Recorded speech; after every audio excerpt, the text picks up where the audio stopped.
Master, welcome back again to our channel. Panibagong araw, panibagong kabanata na naman ang pagsamasamayin natin ngayong araw na ito.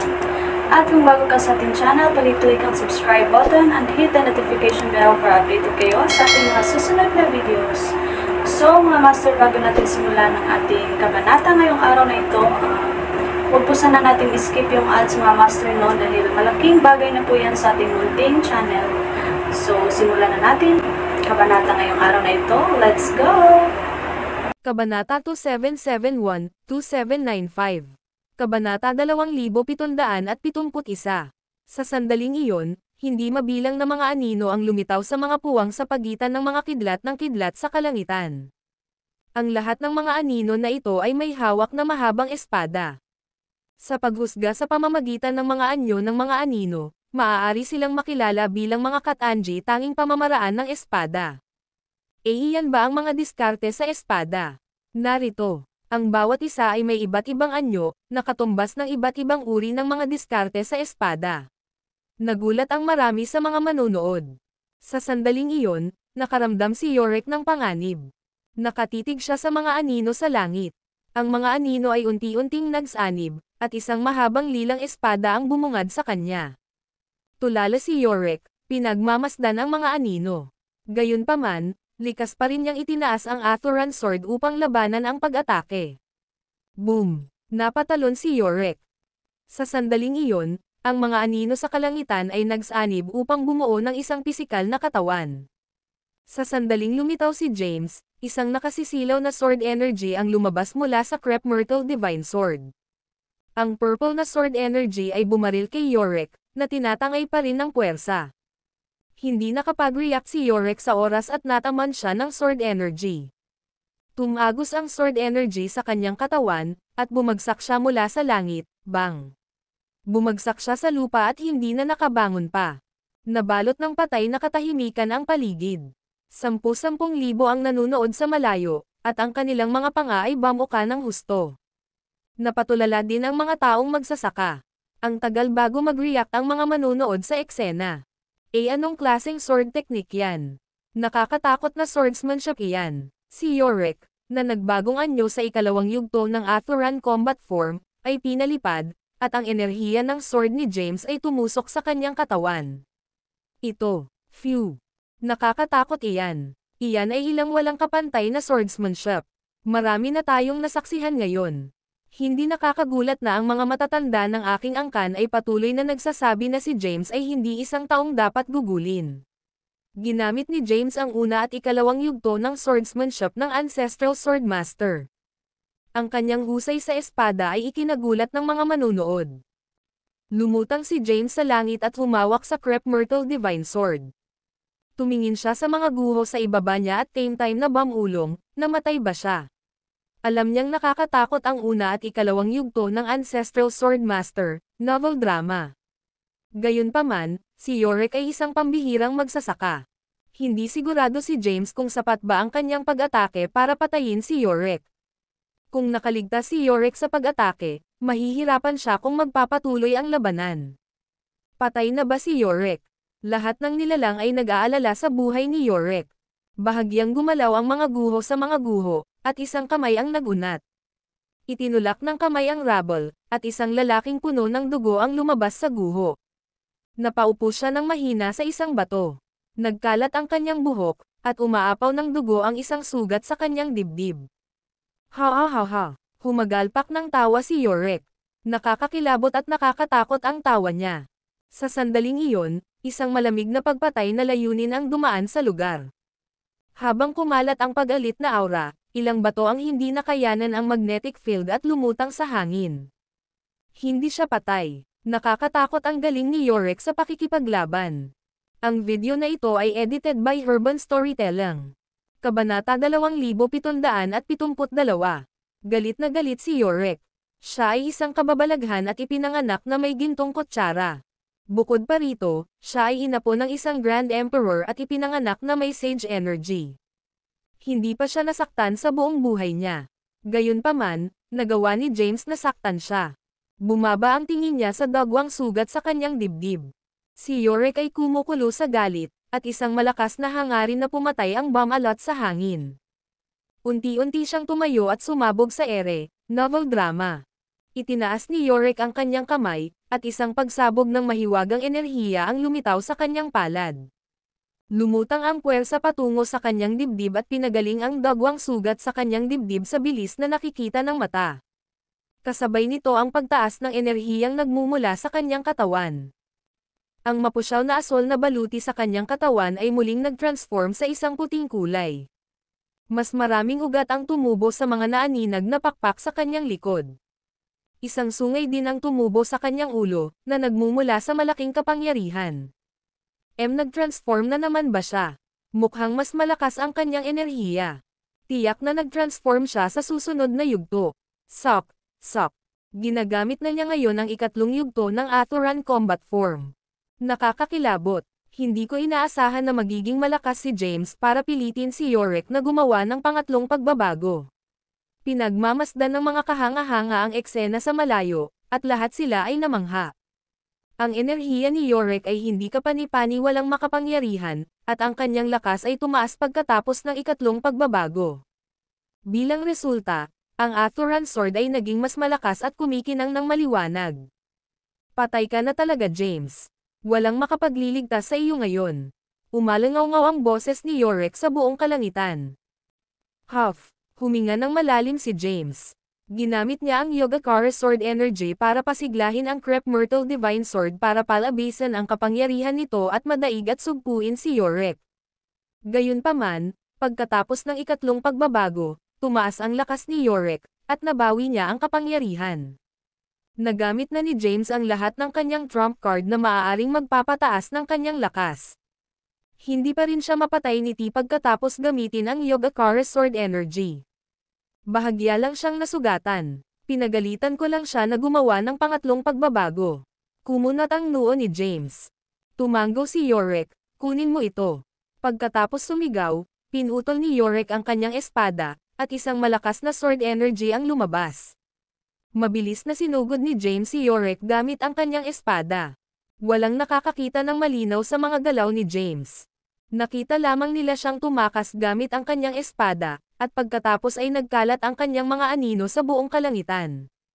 Nakipagsagupaan ang espada ni James sa sword energies ni Yorick, na nabasag ang bawat isa sa kanila. Agad niyang sinugod si Yorick gamit ang kanyang espada na parang pana. Sa pagkakataong iyon ay nakatutok ang mga mata ni Yorick kay James. Diretso ang pagsingil sa kanya ni James, at ang mga anino ni James ay humaharang sa lahat ng kanyang mga ruta sa pagtakas. Wala nang matatakbuhan si Yorick. Pagkulong. Habang papalapit si James sa kanya, lumitaw ang mga mahiwagang itim na salita. Ang mga salita ay kumalat sa hangin at bumuo ng isang malakas na puwersa. Ano ito? Isang masamang premonition ang lumitaw sa puso ni Yorick. Gusto niyang umiwas, ngunit huli na ang lahat. Sa oras na siya ay tumugon sa panganib, ang nakakatakot na puwersa ay nakarating na sa kanya. Binalot siya ng puwersa at ikinulong sa ere. Pagkatapos, direktang itinutok ni James ang kanyang espada sa kanya. Hindi alam ni Yorick kung paano kokontrahin ang atake ni James. Ang tila simpleng galaw ni James ay naglalaman ng libu-libong sword techniques. Maaari lamang niyang itaas ang kanyang espada upang subukang pigilan ang pag-atake. Kumalabog. Umalangaw-ngaw sa hangin ang tunog ng mga espada. Ang nakakatakot na puwersa ay tumama kay Yorick at tinamaan ang espada ni Yorick. Ang malakas na puwersa ay tumagos sa kanyang braso, na naging sanhi ng pagkalat ng mga pinsala patungo sa kanyang katawan. Maya-maya, nasugatan ng husto ang braso niya. Ang video na ito ay edited by Herban Storytelling. Kabanata 2773. Nakaramdam siya ng panganib sa kanyang puso. Umungol si Yorick. Mabilis niyang ibinaba ang kanyang mga pakpak, at isang malakas na enerhiya ang lumitaw. Pilit siyang kumawala sa pagkakulong ni James. Pagkatapos niyang makalaya, ang kanyang Athuran sword ay muling bumangon sa langit. Hinawakan niya ang Athuran sword at inindayog kay James. Itinaas ni James ang kanyang espada upang pigilan ang pag-atake. Kumalabog. Umalangaw-ngaw sa buong kalangitan ang tunog ng nagsasalpukan ng mga espada.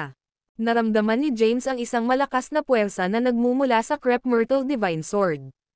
Namanhid ang kanyang mga braso, at ang kanyang blood energy ay nayanig. Dahil sa lakas, bumagsak ang kanyang katawan mula sa langit. Bago siya bumagsak sa lupa, isang malakas na sword energy ang sumugod sa kanya. Dahil sa gulat, mabilis na naiwasan ni James ang pag-atake. Pagkatapos ng matagumpay na pag-iwas sa sword energy, lumitaw kaagad si Yorick at itinutok ang kanyang espada sa likod ni James. Si Yorick ay napakalakas at mabilis pagkatapos ng kanyang ikatlong pagbabago. Nahigitin niya si James sa bawat aspeto. Nang hindi makareact sa oras, sinaksak si James sa likod. Ang mahabang espada ay tumusok sa kanyang katawan, at isang malakas na sword energy ang sumabog sa loob ng kanyang katawan. Matapos saksakin ni Yorick si James, lumabas ang malakas na kidlat mula sa mga pakpak ni Yorick at tinamaan si James. Bumagsak ang katawan ni James mula sa langit at bumagsak sa mga guho. Umalis na. Hindi na binigyan ni Yorick ng pagkakataon si James na huminga. Matapos bumagsak si James sa lupa, mabilis niyang itinaas ang Aturan Sword at nagpakawala ng 10,000 meter long sword energy. Tumalon siya mula sa langit at nilaslas ang lupa kung saan napadpad si James. Dumagundong. Isang napakalalim na hukay ang nabuo sa lupa, novel drama. Ang alikabok ay gamulong, at ang graba ay lumipad sa kalangitan. Maraming nilalang at tao ang nakamasid sa matinding labanan mula sa malayo. Masyadong mabilis ang pag-ikot ng tubig. Sa sandaling magtamo ng pinsala si Yorick, agad niyang inilunsad ang napakaraming pag-atake kay James.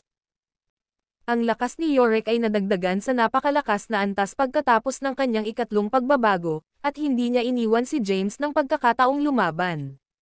Lumutang si Yorick sa hangin at humihingal. Tinitigan niya ang mga guho sa ibaba niya. Dapat patay na siya ngayon. Sa kanyang kasalukuyang lakas, hindi siya makakaligtas sa gayong mga agresibong pag-atake mula sa akin.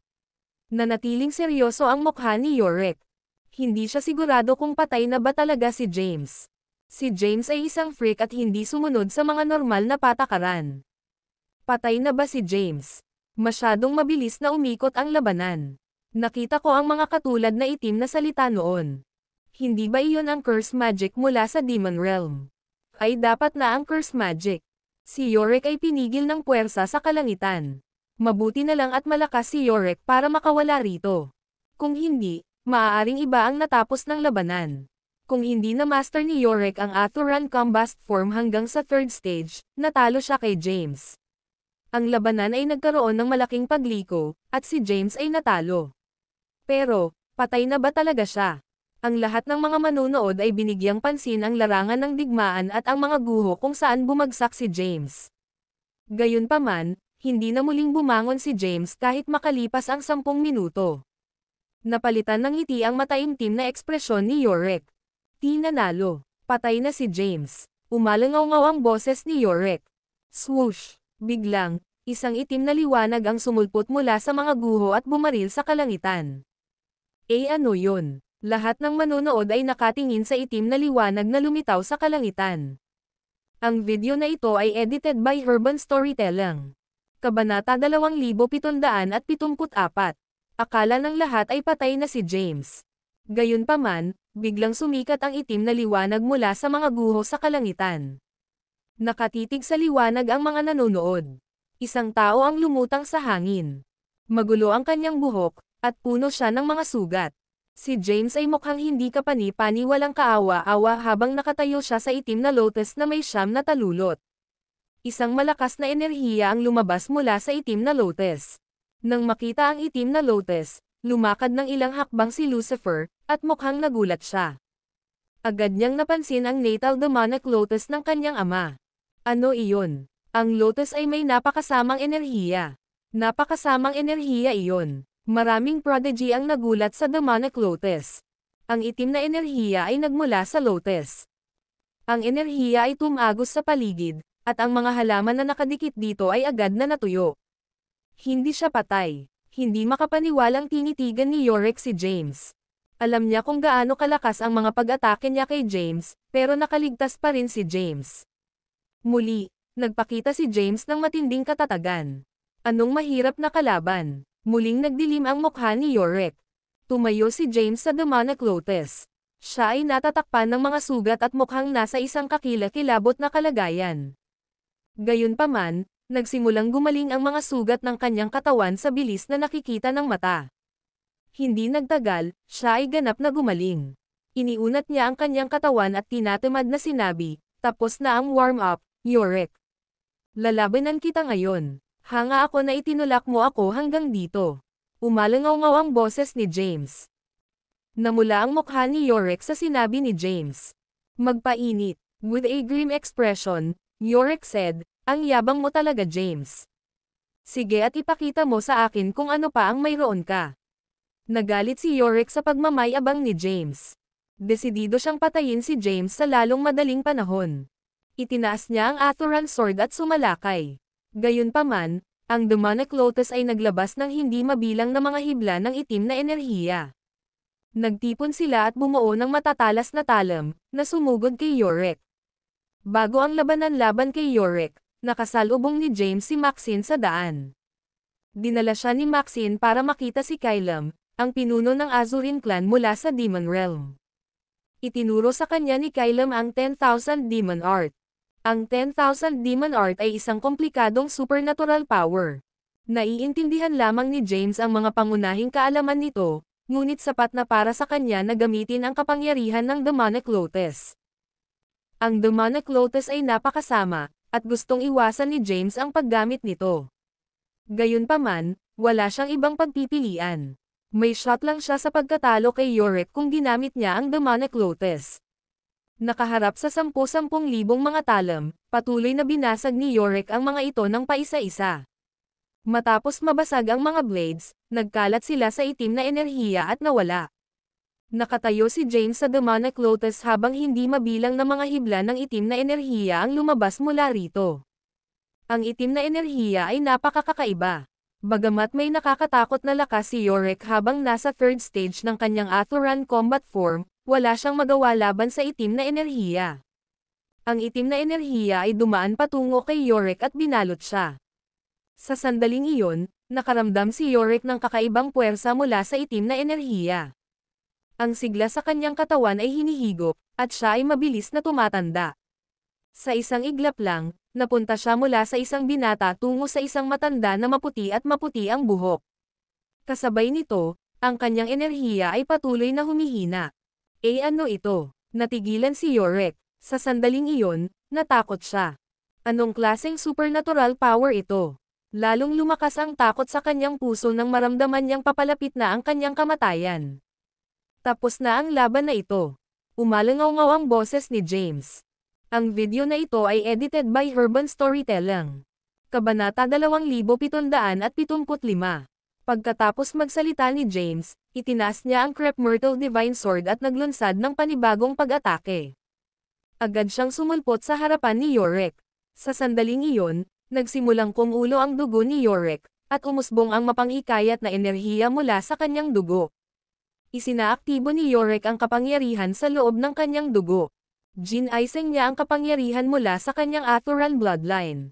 Agad niyang inalis ang curse magic ni James at unti-unting nanambalik ang sigla, bumalik sa pagiging binata. Nang makalapit na si James ay nag-counterattack si Yorick. Muling nagsalubong ang kanilang mga espada. Bang! Isang malakas na katok ang umalangaw-ngaw. Napatalon si James sa lakas. Damn it! Nagmura si James. Matapos gawin ang lahat ng iyon, hindi pa rin niya nagawang patayin si Yorick. Si Yorick ay talagang nakakatakot na kalaban. Haha, napatawa si Yorick. Nakakamangha ka talaga James. Pinipilit mo talaga ako sa limitasyon ko. Hindi ko pa na-activate ang kapangyarihan ng aking bloodline sa labanan dati. Nang marinig ito, marami sa mga manonood ang nagulat. Anong sabi niya? Kakasabi lang ni Yorick na inactivate niya ang power ng bloodline niya. Si James ay napapahamak. Kahit gaano kalakas si James, hindi siya aabot. Nasa dugo ni Yorick ang kapangyarihan ng isang Grand Emperor.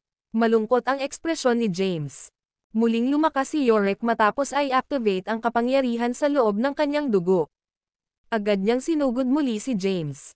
Ang sword energies ay umalangaw-ngaw sa hangin, na nagparamdam kay James ng isang malakas na puwersa. Agad na pinatawag ni James ang isang Infinity Steel mula sa kanyang katawan. Ang Infinity Steel ay mabilis na lumawak at naging 100 metro ang laki. Ang Infinity Steel ay sumugod kay Yorick ng may mapanirang puwersa. Dahil dumating ang labanan sa puntong ito, hindi na itinago ni James ang alinman sa kanyang mga trump card.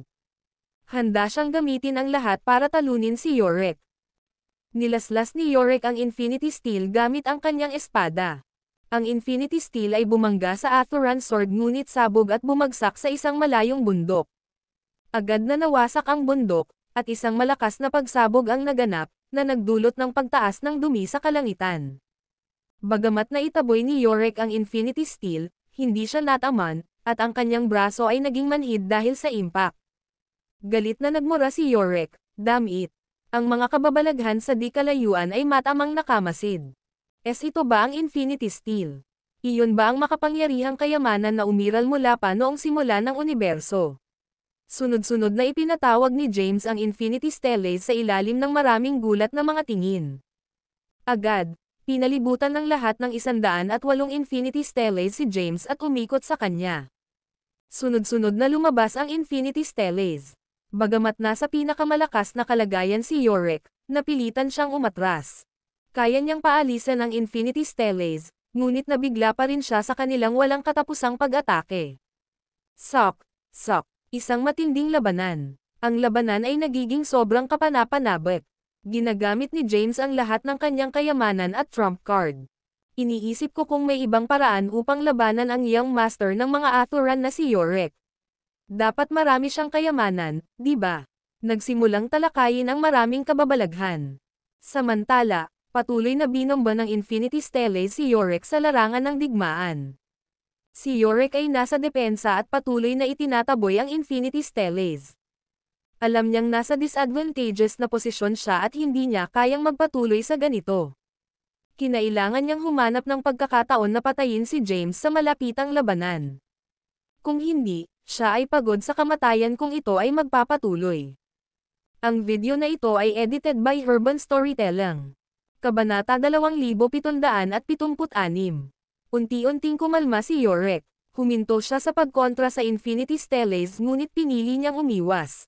Binalak niyang maghintay ng pagkakataon para makalapit kay James at makaharap ng isang nakamamatay na suntok. Nakita ni James ang intensyon ni Yorick.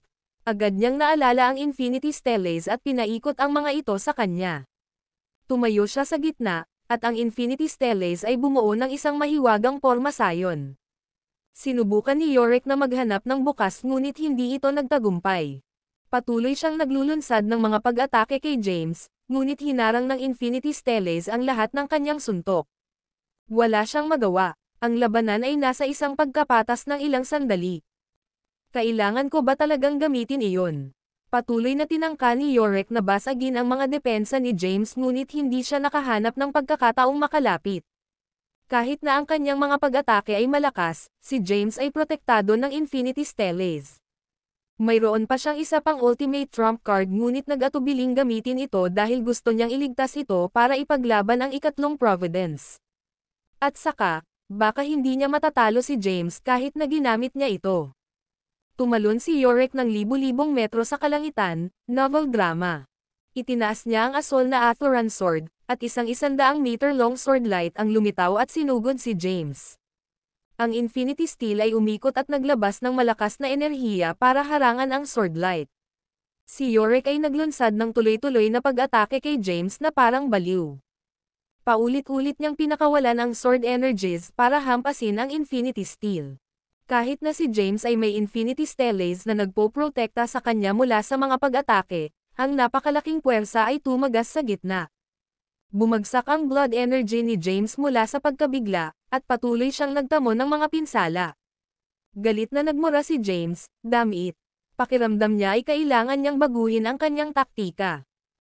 Biglang humiwalay ang mga talulot sa Demonic Lotus at kumonekta upang bumuo ng isang battlesuit.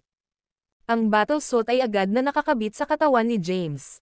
Matapos malaman ni James ang 10,000 Demon Art, sa wakas ay makontrol na niya ang Demonic Lotus. Nakasuot ng battlesuit na nabuo ng Demonic Lotus, si James ay nagkusa na umatake. Lumipad siya palabas ng Infinity Stellace at nakipag-away kay Yorick. Makapangyarihan si Yorick ngunit hindi niya kayang sirain ang battlesuit na ginawa mula sa Demonic Lotus. Matindi ang laban ng dalawa. Ipinamalas ni James ang kanyang mahusay na espada at patuloy na nasugatan si Yorick. Nagmamasid ang mga alipin mula sa malayo. Parehong ipinakita ni na James at Yorick ang kanilang matinding lakas sa labanang ito. Maaari silang ituring na pinakamahusay sa mga nakababatang henerasyon. Ang dalawa ay mga mahuhusay na prodigy sa edad na ito. Cosmic Destruction. Sinamantala ni James ang pagkakataon at agad na pinagsama ang Terra at Lunar True Essence sa kanyang katawan. Ang mga enerhiya ay bumuo ng isang malaking puwersa at sumabog patungo kay Yorick. Nilaslas ni Yorick ang enerhiya sa kalahati. Gayunpaman, minamaliit niya ang Cosmic Destruction ni James. Sumabog ang energy ball na hiniwa niya at winasak ang armor niya. Nasaktan din siya ng puwersa. Gayunpaman, hindi siya malubhang nasugatan. Napakahirap para kay James na patayin si Yorick. Kumunat ang noo ni James. Nakakatakot si Yorick. Natiis pa niya ang Cosmic Destruction ni James. Huminga ng malalim si James. Ano ang dapat kong gawin? Nagsimula siyang maging balisa. Pagkatapos ng mahabang pakikipaglaban, si Yorick ay masigla pa rin at nagpapakita ng nakakatakot na lakas. Alam ni James na tiyak na matatalo siya kung patuloy silang mag-aaway. Bagamat marami siyang trump card, hindi niya nagawang talunin si Yorick. Kumalabog. Habang nag-iisip ng solusyon, muling nagsalubong ang kanilang mga espada. Gayunpaman, sa pagkakataong ito ay hindi napigilan si James. Ang video na ito ay edited by Urban Storytelling. Kabanata 2777. Ang Demonic Lotus ay lubos na nagpalakas ng kanyang lakas. Ang dalawa ay nasa isang pagkapatas, at ang oras ay tila huminto. Parang nagyelo ang eksena. Wala sa kanila ang gumalaw, ngunit ang makapangyarihang sword energies ay lumabas mula sa kanilang mga espada, na nakapin sa isa't isa. Sa sandaling iyon, libu-libong sword energies ang nagsagupaan sa kalangitan.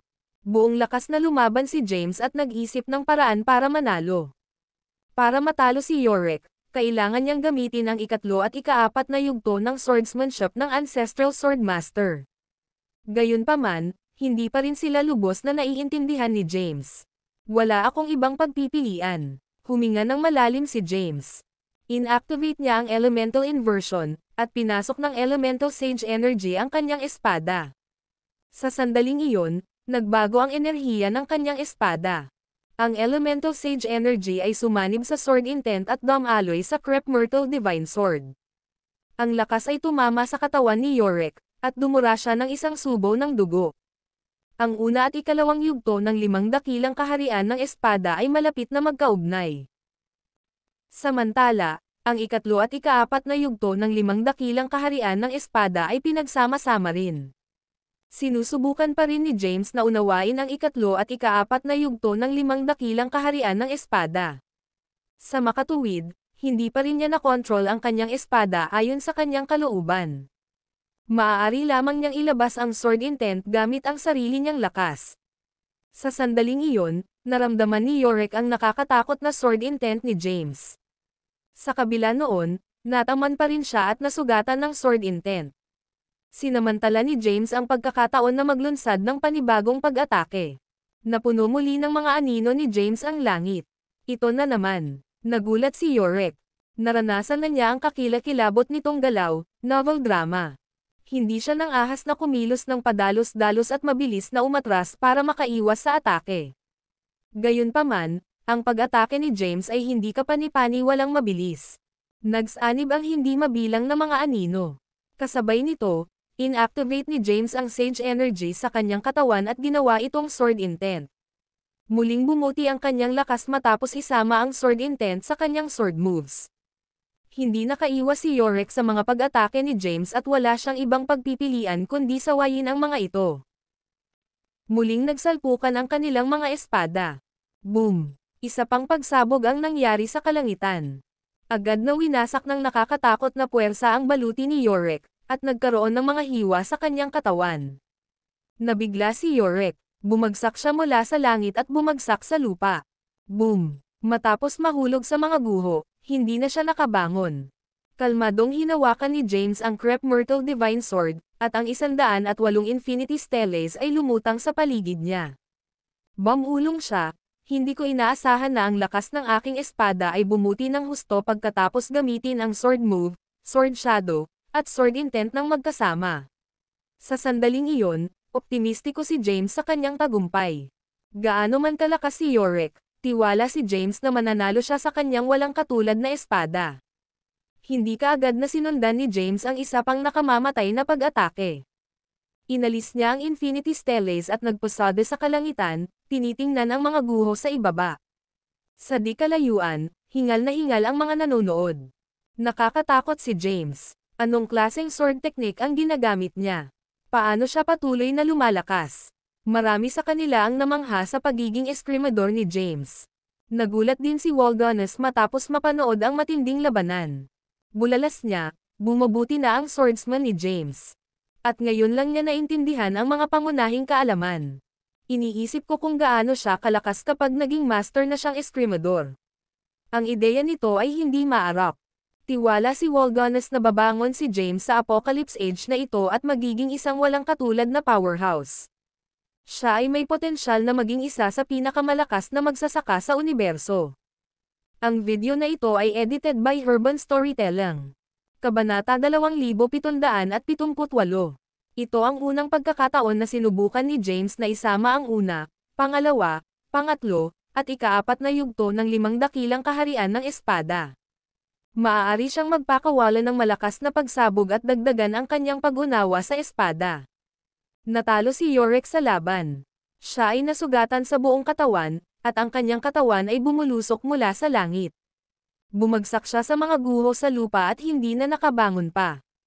Lumutang si James sa langit, naghihintay sa muling paglutaw ni Yorick. Unti-unting lumipas ang oras. Maya-maya, lumipas ang kalahating oras. Sa wakas, isang tao ang dahan-daang gumapang palabas ng mga guho. Noon, na-disperse na ni Yorick ang kanyang combat form. Nagkalat ang kanyang buhok, at natatakpan ng mga sugat, duguan ang kanyang katawan. Mukha siyang talunan. Umupo si Yorick sa isang malaking bato at napabuga ng hangin. Kaagad pagkatapos, kumuha siya ng elixir at inubos iyon. Nang maging matatag ang kanyang mga sugat ay bumangon na siya. Itinaas niya ang kanyang ulo sa langit. Dahan-daang bumaba si James at mariing bumagsak sa lupa sa harap ni Yorick. Tinitigan ni Yorick si James. "I have to admit, napakalakas mo. Kinikilala ko ang aking pagkatalo. Ngayon, aalis ako sa Bane City at hindi na makialam sa mga gawain ng lungsod. Magiging ligtas ang iyong mga kaibigan sa Bane City."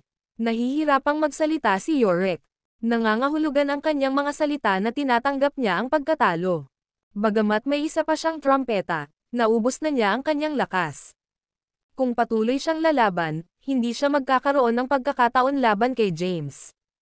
Kahit na gamitin niya ang kanyang huling ultimate move, hindi niya magagawang talunin si James. Kaya naman, pinili niyang sumuko. Napaawang ang labi ni James at sinabing, "Napakalakas mo rin. Nagamit ko na ang lahat ng aking secret arts at kayamanan.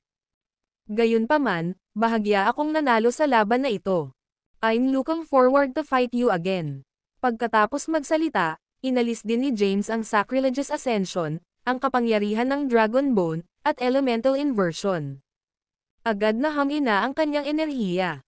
Matapos iwaksi ang Sacrilegious Ascension, pumasok siya sa isang mahinang estado. Humiga siya sa lupa ng mahina, hindi na makabangon.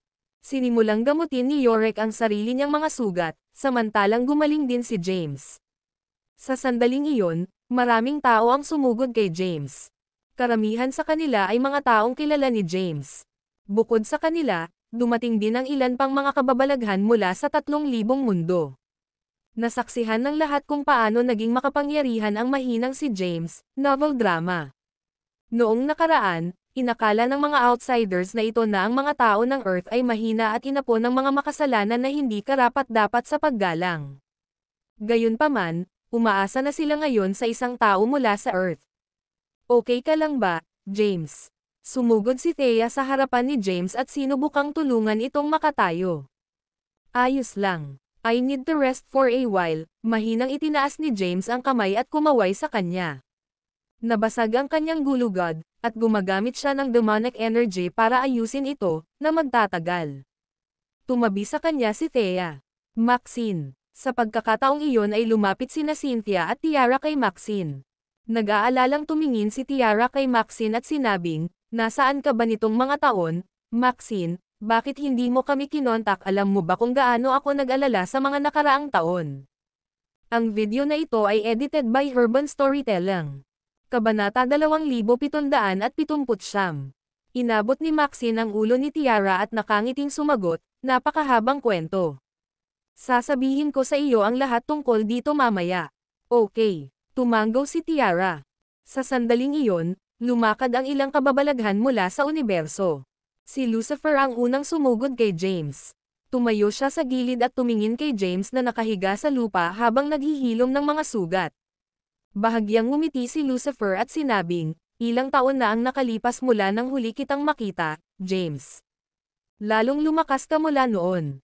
Pagkatapos mong panoorin ang laban mo kay Yorick, magiging mahirap para sa akin na talunin ka kahit na ako ngayon."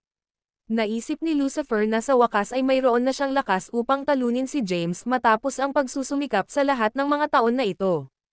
Gayunpaman, napagtanto niyang si James ay naging napakalakas pagkatapos mapanood ang laban. Bagamat kabisado na niya ang fifth combat form, baka hindi pa rin niya matalo si James. Kung kakalabanin niya ulit si James, talo pa rin siya. Ngumiti ng mahina si James bilang tugon. Sa sandaling iyon, sumugod si Walgones. Tumingin siya kay James at binigyan siya ng thumbs up, na nagsasabing, "Not bad. Nag-improve ang iyong swordsmanship. Inaasahan ko ang araw na maabot mo ang consolidation at maperpekto ang iyong pagiging espada." Nakahiga sa lupa, nagtanong si James, "Bakit ka nandito, Walgones?" Ngumiti si Walgones at sinabing, "Lahat ay nasa Earth ngayon, kaya paano ako makakaligtaan? Ang Earth ay puno ng mga pagkakataon ngayon na ito ay ang Apocalypse Age.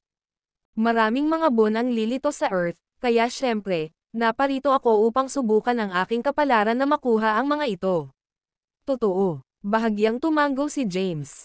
"Hindi mabilang na mga kayamanan ang lumilitaw sa Earth. Ang pinakadakila sa kanila ay ang mga providences na lumitaw pagkatapos ng bawat isa sa 4 na kalamidad.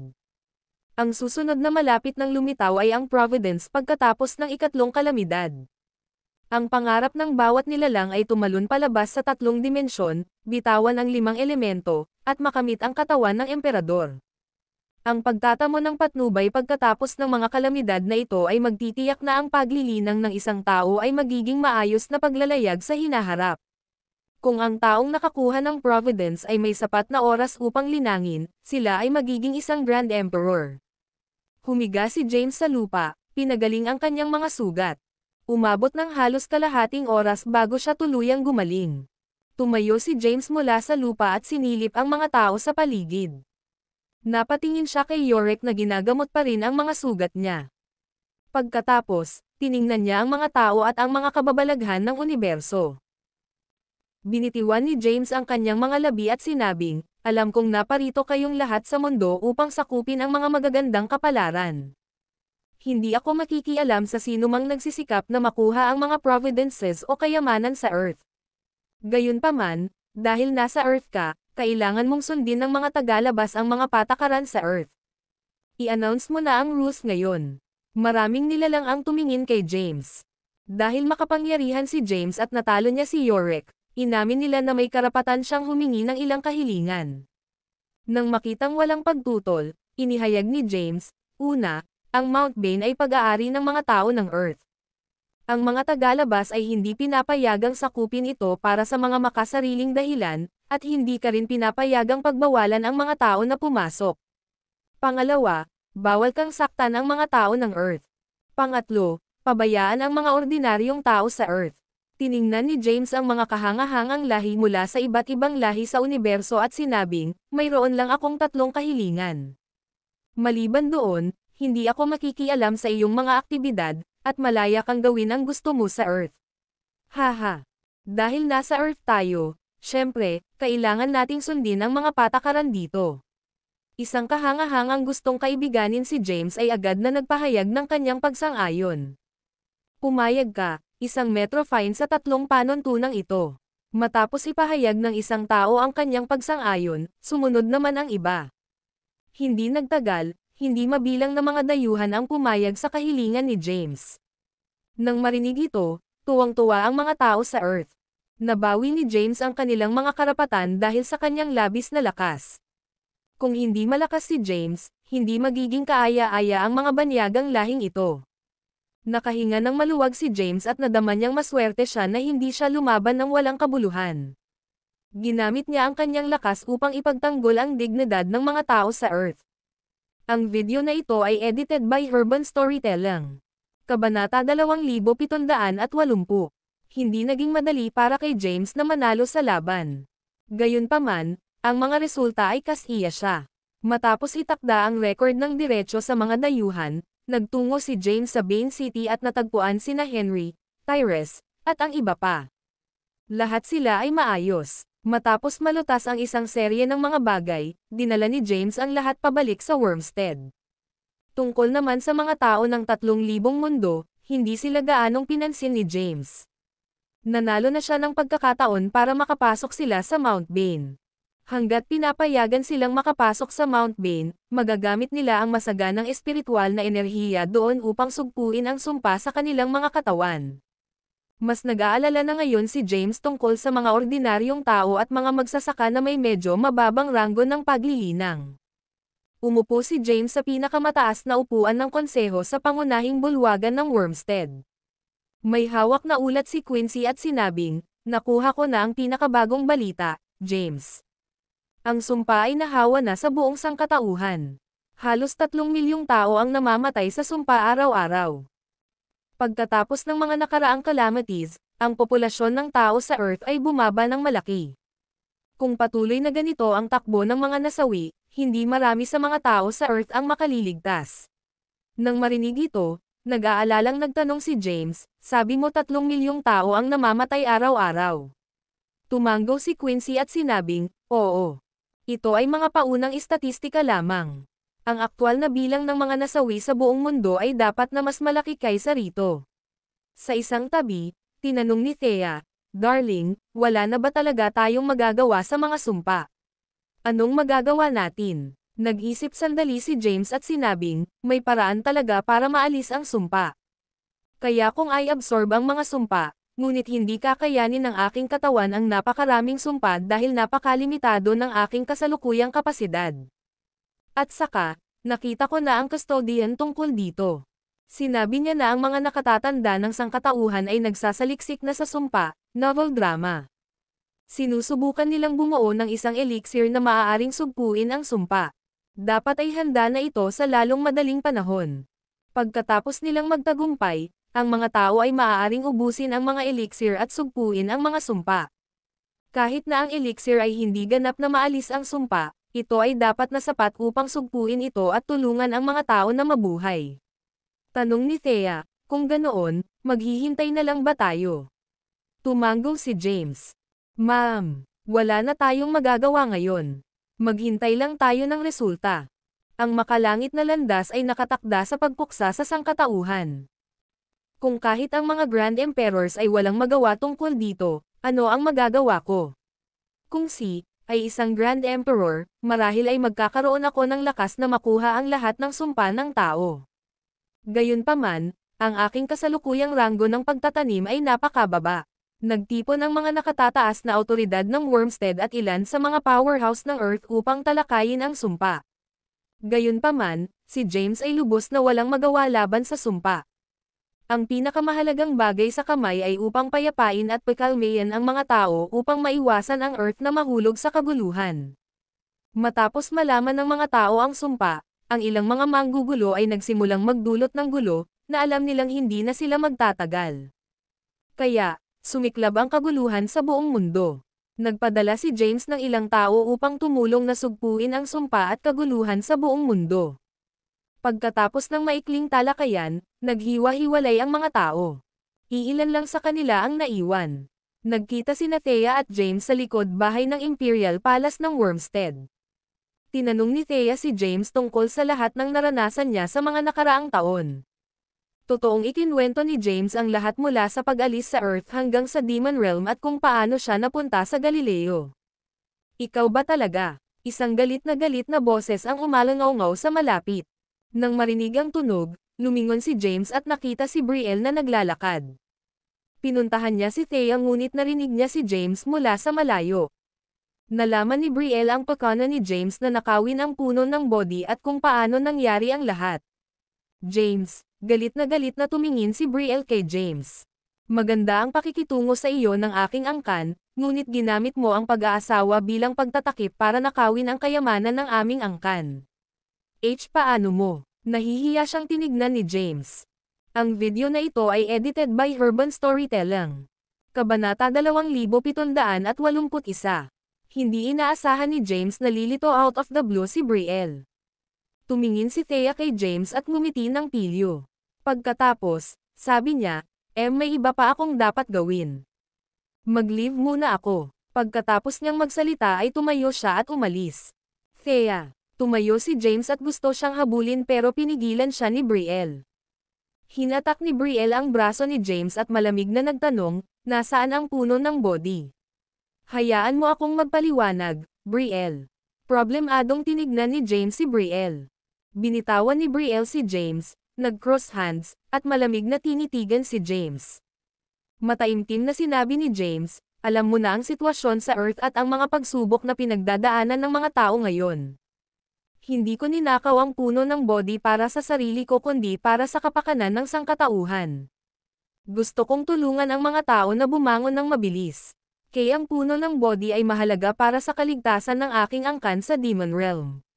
Pinandilatan ni Brielle si James at sinabing, kahit ano ang pakay mo, sana ay ibalik mo ito sa aking angkan. Bahagyang sinabi ni James, sa totoo lang, walang silbi sa akin ang puno ng body. Hindi ko pa naubos ang bunga nito. Kung hindi para sa kapakanan ng sangkatauhan, hindi ako mag-abala na dumaan sa pagsisikap na nakawin ito. Hindi ko na ibabalik. Alinman ay makuha mo ako pabalik sa Demon Realm o hayaan ang bagay na ito. Hindi makatuwirang kumilos si James. Ikaw, galit na galit si Brielle. Ninakaw ni James ang puno ng body ngunit sinusubukan niyang bigyang katwiran ang kanyang sarili. Huminga siya ng malalim at pinilit na pakalmeyan ang sarili. Walang kwenta para sa kanya ang magsabi ng kahit ano dahil nagawa na ito. Wala siyang kalaban-laban kay James sa kanyang kasalukuyang lakas, kaya imposibleng makuha niya si James pabalik sa Demon Realm. May tanong ako sa'yo. Kinikilala mo ba ako bilang asawa mo? Tinitigan ni Brielle si James. Sa lahat ng mga taon na ito, sinamahan ni Brielle si Thea sa hindi mabilang na mga paglalakbay upang mahanap si James. Dahil natuloy na nila ang seremonya ng kasal, tinuring ni Brielle ang sarili bilang opisyal na asawa ni James, novel drama. About that, naging solemn na ang mukha ni James. Maya-maya, tumawa siya at sinabing, Brielle, pinakasalan lang kita para nakawin ang puno ng body. Hindi mo sineseryoso ang kasal. B****. Itinaas ni Brielle ang kamay at itinutok ang palad kay James. Tumama sa katawan ni James ang malakas na pag-atake ng palad nito kaya lumipad ito sa malayo. Bumagsak si James sa lupa, at umikot ang kanyang blood energy. Pagkatapos, iniluwa niya ang isang bibig ng dugo. Nahihirapang bumangon si James at bumalik kay Brielle, na nagsasabing, patayin mo ako o parusahan mo ako. Gawin mo ang gusto mo. Brielle grilled her teeth at sinabing, ganoon na ba ako ka-unbearable? Hindi pa ba ako sapat para sayo? Umiling si James at sinabing, hindi naman sa ganon. Ikaw ay isang mahusay na babae. Gayunpaman, sobra na ang karma ko. Hindi makabubuti kung makasama ka. Ginagawa ko ito para sa ikabubuti mo. Sabi ni Brielle, hindi ako natatakot. Dahil pinakasalan na kita, kaya nating harapin kung ano man ang karma na dumating. Tumango si James, pero natatakot ako. Agad niyang kinalma ang sarili at huminga ng malalim. Hindi alam ni James kung ano ang eksaktong karma at narinig lang niya itong binanggit ni Sophie. Kahit na ang isang powerhouse na tulad ni Sophie ay natatakot sa karma. Kaya naman, ayaw ni James na makisali ng napakaraming tao. Nangilid ang luha sa mga mata ni Brielle. Tumingin sa kanya si James at mahinang sinabi, napakabait mong babae, Brielle. Hindi ako karapat-dapat sayo. Natatakot ka bang hindi ako tanggapin ni Thea? Naiiyak na sabi ni Brielle, I've been traveling with Thea all these years, at tinanggap na ako ni Thea. Hindi siya takutol na magkasama tayo. Umiling si James at sinabing, wala itong kinalaman kay Thea. Sige, sapat na tungkol dito. May iba pa akong dapat ayusin. Paalam. Tumalikod na si James at umalis. Ang video na ito ay edited by Urban Storytelling. Kabanata 2782. Alam ni James na nagkamali siya kay Brielle. Gayunpaman, ayaw na niyang magkaroon ng hindi pagkakaunawaan. Kaya, pinili niyang umalis at bumalik sa kanyang sariling tirahan. Bumalik na si Thea at nakaupo sa isang upuan sa labas ng bakuran. Hindi na siya nagulat na bumalik si James ng ganoon kaagad dahil kilala niya ng husto ang karakter ni James. Tumayo siya at nagtanong, bakit ka nakabalik kaagad? Sa mga nakaraang taon, kasama ko siyang naglalakbay para lang mahanap ka. Lumapit si James, umupo, at ngumiti ng problemado. Noon, pinakasalan ko lang siya para nakawin ang puno ng body. Gayunpaman, kailangan ko talagang humingi ng tawad sa kanya. Kailangan kong humanap ng pagkakataon para makabawi sa kanya. Umupo din si Thea pabalik. By the way, ano ang susunod mong plano?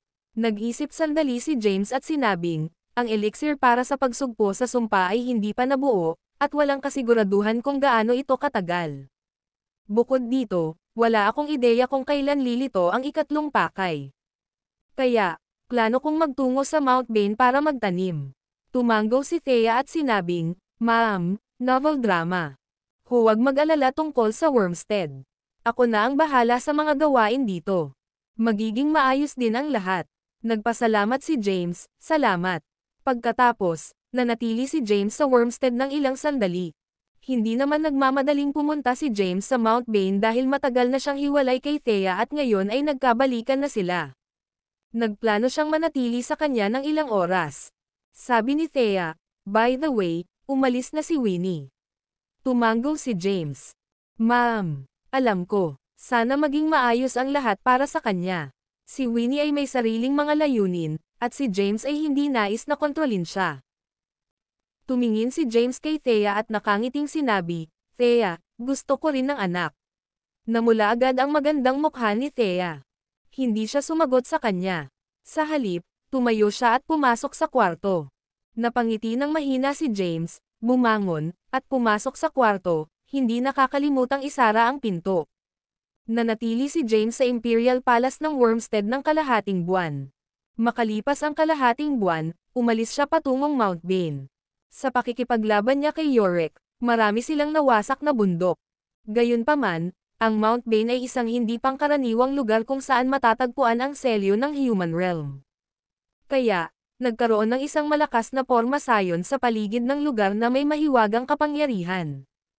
Pagkatapos ng kalahating buwan, naibalik ang lahat ng nawasak na bundok at rehiyon sa loob ng Mount Bane. Hindi napigilan ni James na mapabulalas, siguradong mahimalang lugar ang Mount Bane. Ang Earth ay wala pang 3 dimensyon. Iniisip ko kung ito ay dahan-daang maghihiwalay sa 3 dimensyon pagkatapos mabuksan ang selyo. Dahil ang Earth ay orihinal na may 3 dimensyon sa nakaraan, malamang na mangyari ito, tama ba? Bulong ni James sa sarili. Pagkatapos, umakyat siya sa isang bundok. May bukas na espasyo sa tuktok ng bundok. Sa tuktok ng bundok, mayroong isang estatwa. Ang rebulto ay inukit sa imahe ng isang armadong lalaki. Nakaharap ang estatwa sa malayo na may dominanteng ugali. Ang mga makukulay na ilaw ay kumikinang mula sa rebulto. Ang liwanag na sinag ay bumaril sa kalangitan at nagpapaliwanag sa lugar. Ang rebulto ay lumitaw ng napakatagal na ang nakalipas. Gayunpaman, walang nakakaalam kung sino ang inukit pagkatapos ng rebulto.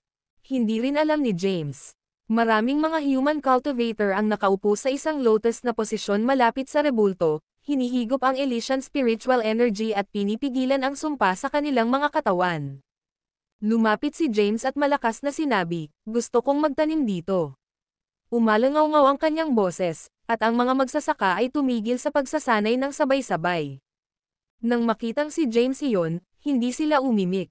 Hindi na sila nagtagal pa at mabilis na umalis sa bundok. Ang video na ito ay edited by Urban Storytelling. Kabanata 2783. Pagkaalis ng lahat sa bundok, nahulog ang singsing sa daliri ni James. Pagkatapos, Ito ay patuloy na pinalaki sa isang napakalaking tahanan. Nang makita ang celestial abode na lumitaw sa tuktok ng bundok, nasiyahan si James. Bumulong siya, mananatili ako dito sa ngayon at maghihintay na lumitaw ang ikatlong probidensya gayon din ang pagbubuo ng sumpa-supol na elixir. Casual na ikinaway ni James ang kanyang kamay. Bumukas ang gate ng celestial abode. Pumasok siya sa loob at nagpakita sa isang bundok sa labas ng lungsod ng celestial abode. Ang bundok ay puno ng espiritual na enerhiya, at hindi mabilang na mga prutas ang itinanam sa lugar. Ang lahat ng mga prutas na ito ay naglalaman ng malaking kapangyarihan. Ang lahat sa loob ng celestial abode ay kay James. Nang makita ang mga bagay sa paligid niya, nakaramdam si James ng tagumpay. Lumabas siya at bumaba ng bundok, novel drama. Hindi nagtagal, narating niya ang gate ng lungsod at naglakad patungo sa mansion ng City Lord. Pagkatapos makipaglaban kay Yorick, nakakuha si James ng mas maraming karanasan sa ikatlo at ikaapat na yugto ng 5 mahusay na kaharian ng espada. Pinlano niyang pumunta sa pag-iisa sa time chamber para sanayin ang kanyang swordsmanship. Nagtungo si James sa time chamber. Samantala, ang labas ng mundo ay medyo mapayapa. Gayunpaman, marami pang mga dayuhan mula sa universo ang dumating sa Earth. Mayroong hindi mabilang na mga planeta sa malawak na universo. Ang bawat makapangyarihang planeta ay may mga Panginoon na mabigat na magsasaka. Ang mga powerhouse na ito ay nagpadala ng kanilang pinakanamumukod tanging mga kababalaghan sa ilalim ng kanilang mga sekta sa Earth, umaasa na sakupin nila ang ikatlong providence na malapit nang lumitaw sa Earth. Isang buwan pagkatapos pumasok si James sa Celestial Abode, isang banal na pintuan ang lumitaw sa Mount Bane. Ang Divine Door ay lumitaw nang wala saan sa tuktok ng bundok na hindi kalayuan kay James. Ang Divine Door ay 100 metro ang taas at gininto ang kulay na may maraming inscription. Ang hitsura nito ay agad na nakakuha ng maraming atensyon, at maraming mga kababalaghan ang nagtipon sa harap ng Divine Door. Ano ito? Bakit may pinto dito? Saan patungo ang pinto? Ito na kaya ang pangatlong providence? Marami sa mga kahangahangang tao mula sa universo ang nag-inspection sa Divine Door at nag-isip ng pinagmulan nito. Samantala, naglilinang pa si James sa time chamber. Biglang sumulpot si Nova. Guro, nang marinig ang boses, tumigil si James sa paglilinang. Tumayo siya, tumingin kay Nova, at nagtanong, ano ang problema? Sumagot si Nova, isang banal na pinto ang daan ang lumitaw sa bundok Bane. Kung hindi ako nagkakamali, ito ay dapat na pangatlong providence. Excited si James. Talaga, tumanggaw si Nova. Oo, nilisan ni James ang Celestial Abode nang walang pag-aalinlangan. Ang Celestial Abode ay agad na lumiit at nag-transform pabalik sa isang singsing, na dumudulas pabalik sa daliri ni James. Pagharap niya sa labas, nakita niya ang isang gintong liwanag na nagniningning sa isang bundok sa tapat niya. Agad siyang tumakbo papunta sa bundok. Nang lumitaw siya sa tuktok ng bundok, nakita niya ang banal na pinto. Ang Divine Door ay 100 metro ang taas at 30 metro ang lapad. Ang banal na pinto ay isinara, at ang mga mahiwagang inscription ay nakaukit dito. Lumapit si James. Nang malapit na siya, naramdaman niya ang malakas na enerhiya mula sa pinto. Ito ay isang kamangha-manghang pinto. Nagulat si James. Tumingin siya sa paligid at nakita niya ang pulutong ng mga alipin sa bundok. Lahat sila ay mga powerhouse ng iba't ibang lahi mula sa universo. Sa kanila, marami ang kasing lakas ni Yorick. Bulong-bulungan si James, ang pagkuha ng pangatlong pag-aalaga ay magiging mas mahirap kaysa sa naunang 2 pag-aalaga. Ang video na ito ay edited by Urban Storytelling. Kabanata 2784. Ang misteryosong pinto ay puno ng malakas na enerhiya. Iyon ang South Heaven Gate. Habang pinag-uusapan ng mga kahanga-hanga ang banal na pinto, isang boses ang biglang umalangaw-ngaw. Nang marinig ang boses, maraming nilalang ang lumingon upang hanapin ang pinanggalingan. Lumapit si Aman na nakasuot ng puting damit at may dalang espada. Hindi siya gaanong kagwapuhan pero may disenteng anyo. Waldones. Nagsalubong ang mga kilay ni James. Lumapit siya kay Waldones at nagtanong, alam mo ba ang pinagmulan ng pintong ito? Marami sa mga kababalaghan ang nakatitig kay Waldones, naghihintay ng kanyang sagot. Tinitigan ni Waldones ang banal na pinto sa unahan at binalikan ang kanyang mga alaala. Pamilyar siya sa Divine Door. Noong nakaraan, madalas niyang nilalaro ang partikular na pintuan na ito. Maya-maya, tumango siya at sinabing, alam ko kung saan galing. Sir, ano ang pinagmulan ng Divine Door na ito? Oo. Putulin at sabihin sa amin. Ito na ba ang ikatlong Providence? Binomba nila siya ng mga tanong. Sumagot si Walgones, hindi ko alam kung ito ay may kaugnayan sa ikatlong Providence, ngunit alam ko kung ano ito. Ang Divine Door na ito ay tinatawag na South Heaven Door. Ito ang pasukan sa Ancient Heavenly Court. Gayunpaman, kasaysayan na ang Ancient Heavenly Court Age. Kaya, kung hindi ako nagkakamali, ang pintong ito ay malamang napatungo sa mga guho ng Ancient Heavenly Court. Ang sinaunang langit na hukuman ay pinamunuan ang sinaunang langit na hukuman at kinokontrol ang buong universo noong panahong iyon. Ipinaliwanag ni Walgones sa karamihan. Lumapit ang isang nilalang at sinubukang itulak ang South Heaven Door na bukas. Ginamit niya ang lahat ng kanyang lakas ngunit wala siyang nagawa. Paano natin bubuksan ang pinto? Maraming mga kahanga-hanga ang nataranta. Dahan-daang naglakad si Walgones patungo sa South Heaven Door. Sa ilalim ng maraming tingin, itinaas ni Walgones ang kanyang kamay. Ang kanyang palad ay nakipag-ugnayan sa South Heaven Door, at hinikayat niya ang enerhiya sa loob ng kanyang katawan. Sa sandaling iyon, ang gininto ang liwanag ng South Heaven Door ay naging mas maliwanag. Creak! Nabuo ang akrak sa South Heaven Door. Bukas na. Binuksan niya ang pinto. Sino ba talaga ang lalaking ito? Paano niya nabuksan ang South Heaven Door mula sa Ancient Heavenly Court Age? Ang South Heaven Door ay dahan-daang bumukas, at ang gintong liwanag ay sumabog. Hindi makita ng karamihan ang nakatago sa likod ng gintong liwanag. Matapos buksan ni Walgones ang pinto, huminga siya ng malalim. Sinubukan niyang maglakad sa pintuan ngunit natambas siya ng gintong liwanag. Bumagsak siya sa lupa at tumalsik ng dugo. Nahihirapang bumangon si Walgones at umungol, bakit hindi mo ako papasukin? Galit na sigaw ni Walgones. Sa sandaling iyon, sinubukan ng isa pang nilalang na pumasok sa pamamagitan ng pinto. Hindi tulad ni Walgones, ang ibang mga nilalang ay madaling dumaan sa South Heaven Door. Hindi imposibleng makapasok sa South Heaven Door. Talaga bang ang pintong ito ang ikatlong providensya? At ang mga lampas sa limitasyon ng edad ay hindi makapasok. Maraming mga kababalaghan ang nagsimulang manghula. Matapos makapasok sa pintuan, sinubukan ng isa pang nilalang, novel drama. Hindi nagtagal, marami sa kanila ang dumaan sa pintuan. Tumabi si James, hindi naglakas loob na kumilos ng padalos-dalos. Hindi siya agad pumasok sa pinto bagkus ay lumapit siya kay Walgones. Sabi niya, ang South Heaven Door ay marahil ang ikatlong providensya. Dahil lumampas ka na sa limitasyon ng edad, hindi ka pinapayagang makuha ito. Ang video na ito ay edited by Urban Storytelling. Kabanata 2785. Pinunasan ni Walgones ang dugo sa kanyang labi at sinabing, alam ko. Tila mas maaga akong nagising kaysa sa nararapat at pinalampas ko ang aking pagkakataon na makamtan ang mga paglalaan.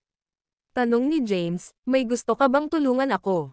Huminga ng malalim si Walgones para pakalmayan ang sarili. Noong sinaunang Heavenly Court Age, hindi mabilang na supernatural powers at secret arts ang umiral. Gayunpaman, ang pinakamalakas sa kanila ay tinatawag na 3,000 cultivation arts. Ito ay isang natatanging supernatural na kapangyarihang nakuha ng aking ama pagkatapos ng paghula sa landas sa langit. Ang 3,000 sining sa paglilinang. Nagulat si James. Noong nasa Demon Realm siya, tinalo ni Sophie ang 3 powerhouse gamit ang 3,000 cultivation arts. Sinabi ni Walgones, oo. Sa pagkakaalam ko, naitala ng aking ama ang 3,000 sining sa paglinang sa aklat sa langit. Ang Heavenly Book ay ang yaman ng sinaunang Heavenly Court. Gayunpaman, hindi pa ito natagpuan sa buong kasaysayan. Kaya, pinaghihinalaan ko na ang wordless Heavenly Book ay nasa loob pa rin ng mga guho ng Ancient Heavenly Court. Wala akong ibang hiling maliban sa iyo na tulungan akong mahanap ang makalangit na aklat. Ayokong mawala ang signature martial art ni Yahir.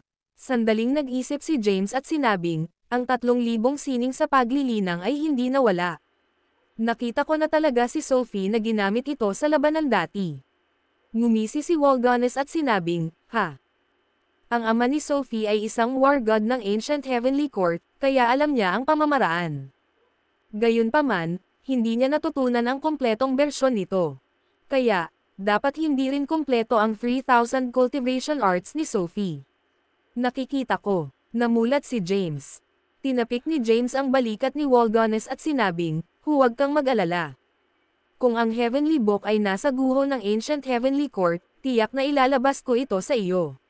"Maraming salamat." Ipinahayag ni Waldonis ang kanyang pasasalamat. Nakangiting sabi ni James, "Para kaming magkapatid. Hindi mo kailangang maging magalang sa akin." "Sa lahat, James. Sana makuha mo ang pangatlong Providence." Matapos bigyan si James ng salita ng pampatibay loob, umalis si Waldonis sa bundok. Pinagmasdan ni James ang pag-alis ni Waldonis. Sa kanyang mga mata, laging mukhang malungkot si Waldonis. Matagal na ang edad nang siya ay ipinanganak, at siya na lamang ang nabubuhay. Tiyak na marami siyang dinadala. "James." Dalawang boses ang pumutol sa pag-iisip ni James. Lumingon si James sa tunog at nakita niya sina Henrik at Chusay na papalapit sa kanya. Tumanggo siya bilang tugon.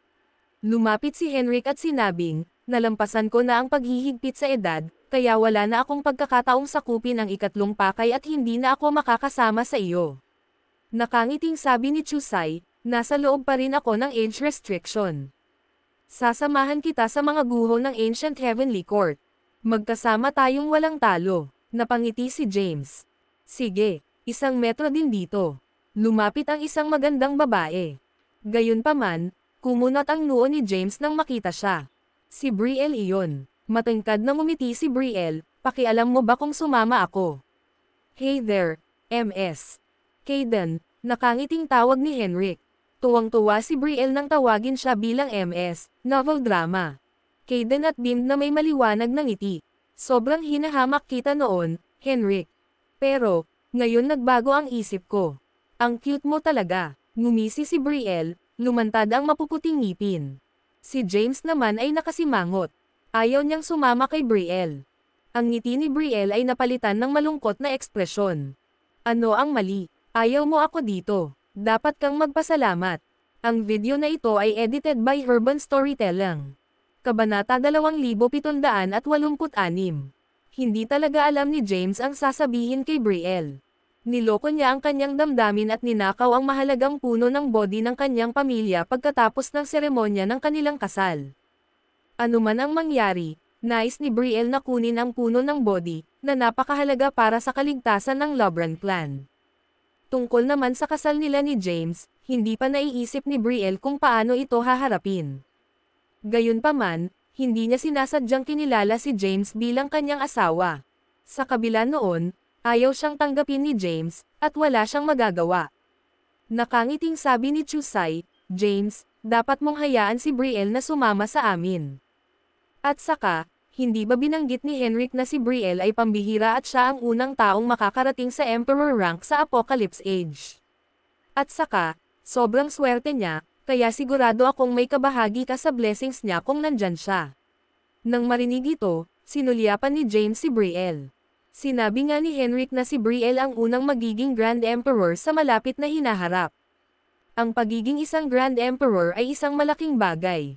Sa panahong ito, maraming quasi-emperors. Isa rin sa kanila si Sophie. Gayunpaman, si Brielle ay nakatakdang maging isang Grand Emperor bago pa man si Sophie. Ano ang mayroon siya na napaka-espesyal? At saka, paano nalaman ni Henrik na si Brielle ang magiging unang Grand Emperor sa panahong ito? Matapos mag-isip sandali, tumanggo si James at sinabing, "Dahil pinilit mong sumunod, hindi kita pipigilan." Masungit na sabi ni Brielle, "Huwag mong masyadong mataas ang tingin sa sarili mo, James. Sa tingin mo ba gusto talaga kitang sundan?" Pumasok si Henrik sa kanilang pag-uusap at sinubukang pagaanan ang alitan. "Sige, huwag na nating pag-usapan ito. Nasa iisang bangka kami, kaya hindi kailangan ang away. Ang iyong mga kalaban sa pagkakataong ito ay ang mga kababalaghan mula sa buong universo. Ang mga kahangahangang ito ay hindi magiging madaling kalaban. Makapangyarihan na si Yorick, di ba? Ang ilan sa mga kahangahangang ito ay mas malakas pa kaysa kay Yorick. Tumanggo si Chusade at sinabing, oo, huwag na tayong mag-away. Dapat tayong magtulungan. Natitiyak kong makukuha natin ang pangatlong pakay. Pagkatapos, magiging Grand Emperors tayo. Mula ngayon, anumang kalamidad o sakuna ay magiging wala, at madali tayong maging Emperor. Tumigil sa pagtatalo sina James at Brielle. Matapos mabuksan ang South Heaven Door, parami ng parami ang mga nilalang na patungo sa hindi alam. Maya-maya, halos wala na ang mga tao. Nakita ni James ang ilang taong kakilala niya sa bundok. Si Henry, ang Blythe King, si Delaney, at ang iba pa ay sumugod din. Naglakad sila papunta kay James. Nagtanong si James, pinaplano din ba ninyong sakupin ang ikatlong Providensya? Nakangiting sabi ni Henry, kasama ka rito, paano tayo magkakaroon ng pagkakataong makuha ito? Humalaklak ang Blythe King at sinabing, totoo iyan. Pumunta kami dahil narinig namin ang isang banal na pintuan na lumitaw sa Mount Bane. Tumingin si Tyrese kay James at pinaalalahanan siya, mag-ingat ka, James. Tumanggo si James at sinabing, sige. Mag-iingat ako. Sa sandaling iyon, dumating ang isang napakarilag na babaeng nakaitim na damit. Thea, mabilis na nilapitan siya ni James at nagtanong, gusto mo bang pumasok sa South Heaven Door at tuklasin ang mga guho ng Ancient Heavenly Court? Umiling si Thea at sinabing, wala akong balak pumunta this time. Masyadong maraming powerhouses. Kahit na pumunta ako, hindi ako magkakaroon ng pagkakataong sakupin ang ikatlong pakay. At saka, kailangan natin ng isang tao na mag-aalaga sa mga gawain sa Earth. Bahagyang nadismaya si James sa sagot ni Thea. Alam niyang makapangyarihan si Thea, at maaaring magkaroon sila ng pagkakataong makuha ang ikatlong Providensya kung magtutulungan sila. Ngumiti si Thea at sinabing, kasama mo si Brielle. She's very strong as well at hindi inferior sa akin. Kung katrabaho mo siya, hindi marami ang makakatalo sa inyong dalawa. Siya, mapait na ngumiti si James, hindi gaanong sumagot. Pinaalalahanan siya ni Thea, mag-ingat ka dyan. Tumanggo si James at sinabing, ma'am. Mag-iingat ako, sabi ni Thea, kahit anong mangyari, you have to consider the bigger picture. Ang pinakamahalagang bagay ay ang iyong buhay. Kahit na hindi mo makuha ang ikatlong Providensya, sigurado ako na may iba pang paraan upang iligtas ang sangkatauhan. Ma'am. Naiintindihan ko, James. Tawag ng isang boses mula sa malayo. Nang marinig ang tunog, lumingon si James at nakita ang isang magandang babae na naglalakad. Lumapit kaagad si Maxine kay James. Ngumiti siya at bumati muli, James. Ang video na ito ay edited by Urban Storytelling. Kabanata 2787. Tumingin si James sa kanya at nagtanong, pupunta ka rin ba sa mga guho ng sinaunang langit na hukuman?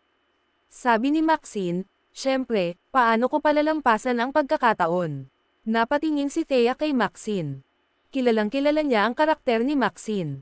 Matamis na tinawag ni Maxine si Thea, Thea. Bahagyang tumanggo si Thea bilang tugon sa kanyang pagbati. Lumapit si Thea kay James, iniunat ang kanyang mga kamay, at inayos ang kwelyo ni James.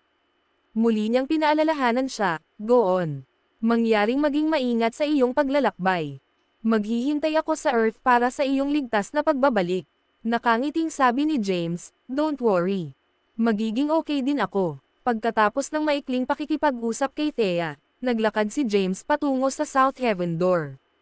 Maraming tao ang nagtipon sa South Heaven Door, naghihintay kay James. Handa ka na ba, James? Tanong ni Chusay. Tumanggo si James. Oo, tuwang-tuwang sinabi ni Brielle, ang Ancient Heavenly Court, ang pinaka-nakakatakot na pag-iral sa panahon ng Ancient Heavenly Court Age. Sila ang mga nangingibabaw sa sansinukob at nagawa nilang makontrol ang malawak na universo. Ang Ancient Heavenly Court ay tiyak na pambihira. Inaasahan kong makita kung ano ang nasa loob ng mga guho ng Ancient Heavenly Court. Sinabi rin ni Maxine, narinig ko rin ang tungkol sa Ancient Heavenly Court. Ipinapalagay na ang Panginoon ng Ancient Heavenly Court ay isang Grand Emperor na tinatawag na Jade Emperor.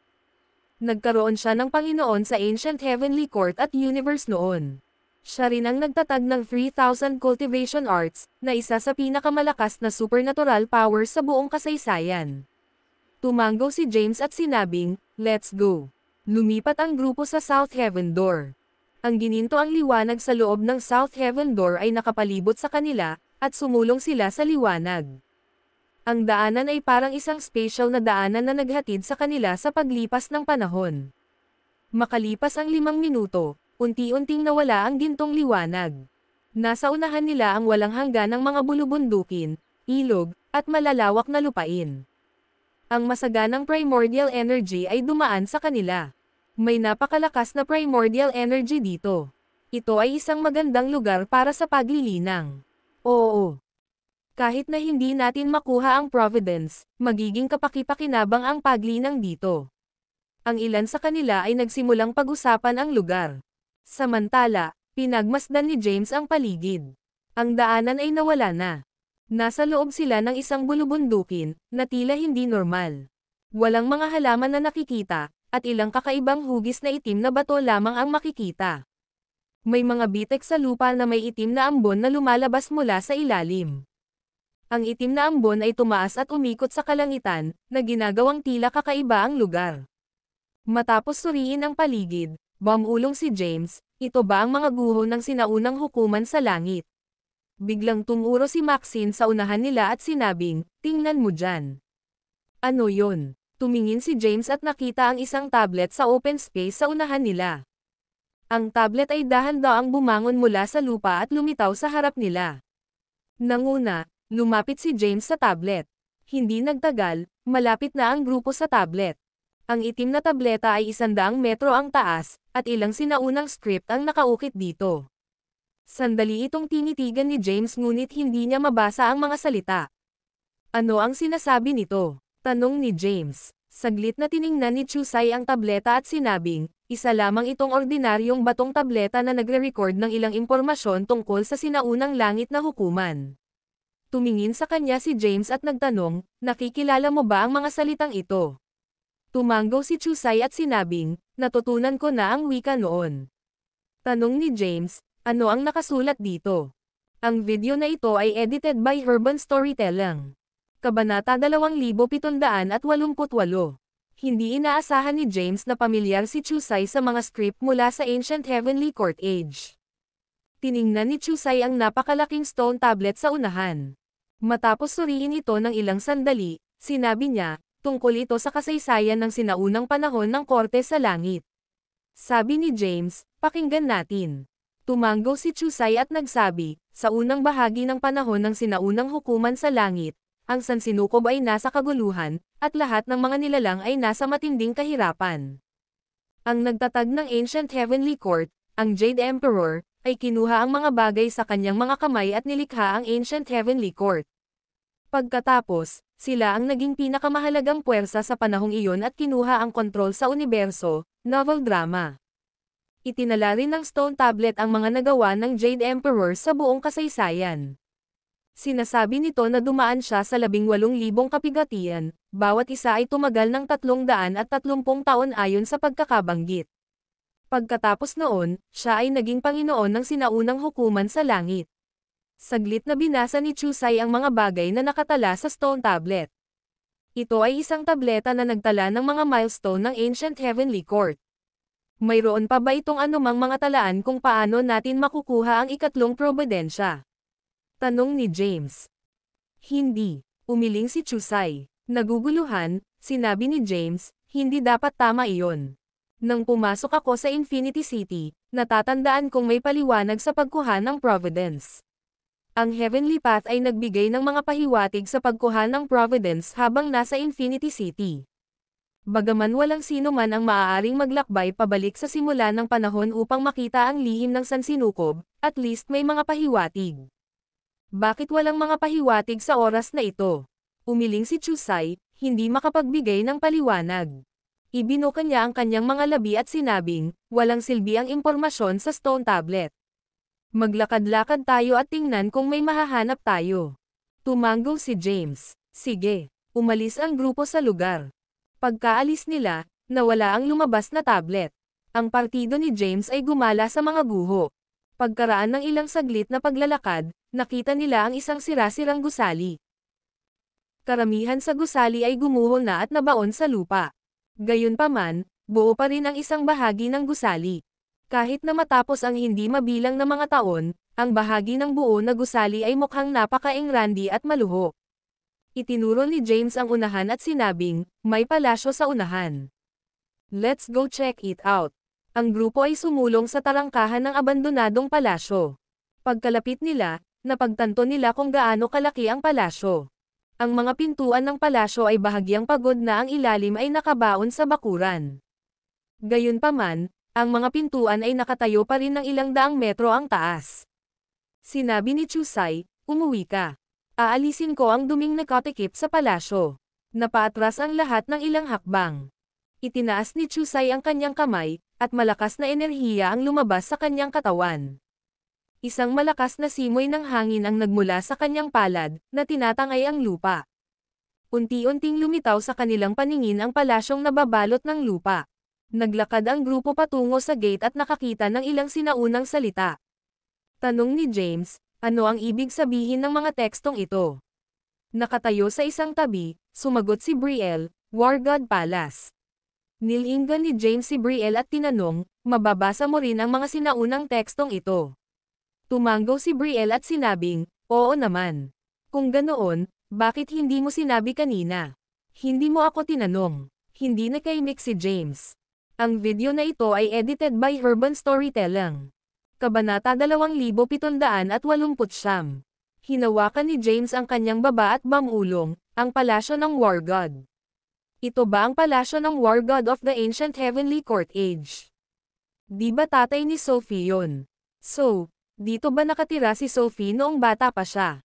Sinabi ni Chusay, tara at tingnan natin. Lumapit ang grupo, at sinubukang itulak ni James ang gate. Gayunpaman, hindi gumagalaw ang gate. Kahit anong puwersa ang ginamit ni James, hindi niya ito maitulak. Hayaan mo akong subukan. Lumapit si Chusay at sinubukang itulak ang gate ng buong lakas ngunit hindi ito nagtagumpay. He said helplessly, hindi ko rin mabuksan. Parang may Bea formation na pumipigil sa amin sa pagbukas ng gate at pagpasok. Tinanong ni James, kung gayon, ano ang dapat nating gawin? Nagkibit-balikat si Chusay at sinabing, paano ko malalaman?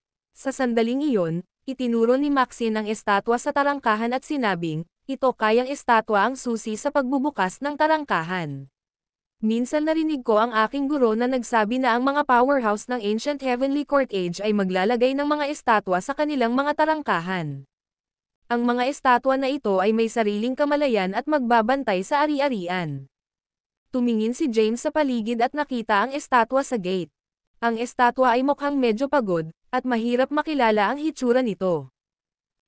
Tinanong ni James, sinabi ba sa iyo ng iyong guro kung paano i-activate ang mga rebulto? Sandaling nag-isip si Maxine at sinabi nga niya nalilito ang tagapag-alaga kapag may tumama sa pasukan. Hayaan mo akong subukan. Itinaas ni James ang palad at itinulak ito sa gate. Boom! Isang malakas na pag-atake ng palad ang tumama sa gate, na nagresulta sa isang malakas na tunog.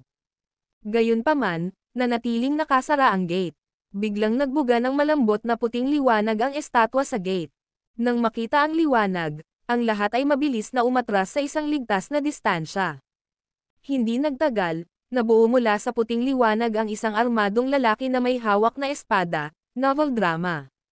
Lumitaw ang lalaki sa harap ng gate at nalilito niyang iniskan ang paligid. Lumingon siya sa sirasirang palasyo at bamulong, tapos na. The heavenly court has fallen, and our reign has ended. Sa pagkakataong iyon, napansin niya ang ilang estranghero sa malapit. Lumapit sa kanya ang party ni James. Ikinulong ni James ang kanyang mga kamay at sinabing, narito tayo sa pamamagitan ng South Heaven Door. Napatingin ang man in armor sa party ni James. Marahan siyang tumango at sinabing, alam ko, gawin mo. Natigilan si James. Tumango ang armadong lalaki at sumagot, pagkatapos kong magising, maraming impormasyon ang lumitaw sa aking isipan. Nalaman ko ang lahat tungkol sa mga kaganapan pagkatapos ng pagbagsak ng korte sa langit at ang layunin ng iyong pagbisita. May war order sa loob ng War God Palace. Pagkatapos mong makuha ito, magiging kwalipikado kang hamanin ang 33-stage Celestial Palace. Makakakuha ka ng malaking kayamanan kung aakyat ka sa huling langit. Papayagan ka nitong tumalon palabas sa 3 dimensyon, bitawan ang 5 elemento, at makuha ang katawan ng emperador. Napatingin ang armadong lalaki kay James. Pagkaraan ng ilang sandali, sinabi niya, nararamdaman ko ang aura ng aking young lady mula sa iyo. Nakilala mo na ba siya dati? Natigilan si James. Young lady, si Sophie ba ang tinutukoy niya? Pagkatapos ng maikling sorpresa, tumanggo si James at sumagot, "Yeah." Narinig ko mula kay Sophie na ang kanyang ama ay ang Diyos ng digmaan ng Ancient Heavenly Court. Mabuti naman, nakahinga ng maluwag ang lalaki. Kaagad pagkatapos, ang kanyang katawan ay nagsimulang kumupas at tuluyang nawala. Pagkatapos niyang mawala, nag-crack ang estatwa sa gate, at bumukas ang gate. Bagamat nawala na ang armadong lalaki, umalingaw pa rin ang boses nito sa kanilang pandinig. Hindi lang makikita mo ang War Order, na magbibigay daan sa iyo na hamanin ang 33-stage Celestial Palace, ngunit marami pang iba pang mga biyaya sa loob ng War God Palace. Kung makukuha mo ang mga ito ay depende sa iyong sariling swerte. Ang boses ay unti-unting hamina at nawala. Ang video na ito ay edited by Herban Storytelling. Kabanata 2770. Ang mga Door God ay mga espesyal na pag-iral na nilikha ng may-ari ng ari-arian. Katulad ni Nova, hindi sila totoong buhay na nilalang ngunit may sariling kamalayan. Ano ang War Order? Matapos mawala ang Door God, naguluhan si James. Sinabi ni Chusai, kung hindi ako nagkakamali, ang landas sa langit ay nagpasa ng impormasyon sa Door God noong siya ay nagising upang ipasa sa atin. Ipinahayag ni Maxine ang kanyang opinyon, kung ganoon ang kaso, ang War Order sa War God Palace ang susi sa pag-akyat sa 33 Celestial Palace, kung saan malamang na nakatago ang ikatlong Providence. Tanong ni James, kung gayon, ano ang binanggit ng 33 Celestial Palace? Ipinaliwanag ni Chusai, noong sinaunang panahon ng hukuman sa langit, ang 33 Celestial Palace ay isang representasyon ng kapangyarihan. Ito ang tirahan ng mga powerhouse sa panahong iyon. Kung mas malakas ang isa, mas mataas ang maaaring manatili. Ipinagpalagay na ang Jade Emperor ay nakatira sa pinakamataas na antas ng 33 Celestial Palace. Sabi ni James, kung ganoon, hindi ba kakaiba? Ang War God ay talagang isang nakakatakot na pag-iral sa Ancient Heavenly Court Age, kaya bakit dito na lang ang tirahan niya? Lahat ay umiling, hindi makasagot sa kanyang tanong. Sabi ni Brielle, hindi tayo dapat mag-alala tungkol dito ngayon. Ang priority natin ngayon ay hanapin ang War Order. Kung hindi ako nagkakamali, ang mga War Order ay dapat na nakakalat sa mga guho ng Heavenly Court. Para na rin sigurong tiket para makapasok sa 33 Celestial Palace. Nagbibigay ito sa atin ng pagkakataong makamtan ang ikatlong probidensya. Tumanggo si Maxine at sinabing, "Ma'am, sumasang-ayon ako. Bukod sa ikatlong pakay, dapat mayroong maraming iba pang mga kayamanan na nakatago sa loob ng mga guho." Hindi ba't binanggit din ng Door God ang iba pang mga kayamanan na makikita sa loob ng War God Palace? Inilagay ni James ang mga tanong sa likod niya sa ngayon at sinabing, tingnan natin ang loob. Pumasok ang grupo sa War God Palace. Pagkatapos maglakad sa gate, may isang open field. Kasing laki ng football field ang lugar. Matapos dumaan sa field, nakita nila ang ilang gumuhong gusali. Nanguna si James, habang sinusundan siya ni Chusai, Maxine, at Brielle. Ang grupo ay nagpatuloy ng maingat sa pamamagitan ng War God Palace. Swoosh! Hindi nagtagal pagkatapos nilang makapasok sa palasyo, narinig nila ang isang bagay na tumutusok sa hangin. Mabilis na umiwas si James. Isang talon ng bato ang tumama sa lugar kung saan siya nakatayo noon, na nagbasag ng lupa. Ano? Nagpalitan ng nalilitong tingin ang grupo. Ipinaalala ni Chusai, ito ang War God Palace mula sa sinaunang panahon ng hukuman sa langit. Hindi magiging madali para sa atin ang umasenso, kaya mag-ingat ka. Napabuntong hininga si James. Buti sana kung nandito si Sophie. Ito ang tirahan niya noong bata pa siya, at tiyak na pamilyar siya sa lugar na ito. Sayang lang umalis siya noong nasa Galileo pa ako. Na-miss ni James si Sophie. Kapag siya ay nasa paligid, walang maaaring magdulot ng problema. Walang nakakakilala kay Sophie, ngunit hindi sila nagtanong. Tiningnan ni Chusai ang talon ng bato sa lupa at maingat na iniskan ang paligid. Pagkatapos, Naguguluhan niyang sinabi, saan nanggaling itong talam ng bato? Sinubukan ni Chusay na umabant. Naglakad siya patungo sa kung saan dumaong ang talam ng espada at sinubukang humakbang pasulong. Biglang lumitaw ang ilang golem. Ang mga golem na ito ay may kamalayan at may hawak na mga talam ng bato sa kanilang mga kamay. Sinuri ni James ang lugar at nakakita ng kabuoang 18 golem, novel drama. Tinanong niya, kailangan ba nating dumaan sa pagbuo ng golem na ito para mas sumulong? Tumanggaw si Chusay at sinabing, malamang iyon ang kaso. Dahil mayroong war order at iba pang magagandang kapalaran dito, tiyak na magiging hamon para sa atin na magpatuloy. Ang War God Palace ay dapat na puno ng mga bitag, kaya mag-ingat. Lumapit si Brielle at sinabing, susubukan ko ang kapangyarihan ng pagbuo ng golem. Pagkatapos magsalita, tumalon siya patungo sa pormasayon ng golem. Ang mga golem ay naglunsad ng matinding pag-atake sa kanya nang makalapit siya. Ang video na ito ay edited by Urban Storytelling. Kabanata 2771. Mag-ingat ka, sigaw ni James. Sa sandaling lumitaw si Brielle sa pormasayon ng golem, agad siyang inatake ng mga golem. Nakatayo sa iba't ibang posisyon, ang mga golem ay tuloy-tuloy na ibinaba ang kanilang mga espadang bato, at ang walang kapantay na sword energy ay sumabog. Kahit na ang bilis ng mga golem ay pambihira, ang bilis ni Brielle ay maihahambing sa kanila. Tanging mga figure na papalapit ang nakikita ni James. Makalipas ang 10 segundo, isang figure ang lumipad palabas. Malakas na bumagsak si Brielle sa lupa at bumulwak ang isang subo ng dugo, novel drama. Si Maxine ay nagmamadaling lumapit sa kanya at tinulungan siyang tumayo, nagtanong, ayos ka lang ba? Pinunasan ni Brielle ang bakas ng dugo sa kanyang labi at bahagyang umiling, sinabing, ayos lang ako. Hindi ko lang inaasahan na magiging ganito kate-cut ang pagbuo ng golem. Ang mga diskarte sa espada ng mga golem ay hindi nagkakamali, at wala man lang nagbubukas. Maaari lang akong tumagal ng ilang segundo. Naging malungkot ang mga ekspresyon ng iba. Tumingin si Chusay kay James at nagtanong, James, mayroon kang mas mahusay na espada. May nakita ka bang opening kahit saan? Umiling si James at sinabing, sa totoo lang, wala akong makita. Masyadong pambihira ang bilis ng mga golem. Pagkasabi noon, ipinikit ni James ang kanyang mga mata at inalala ang mga galaw sa pagbuo ng golem. Sa kanyang isip, nagsimulang gumalaw ang mga golem.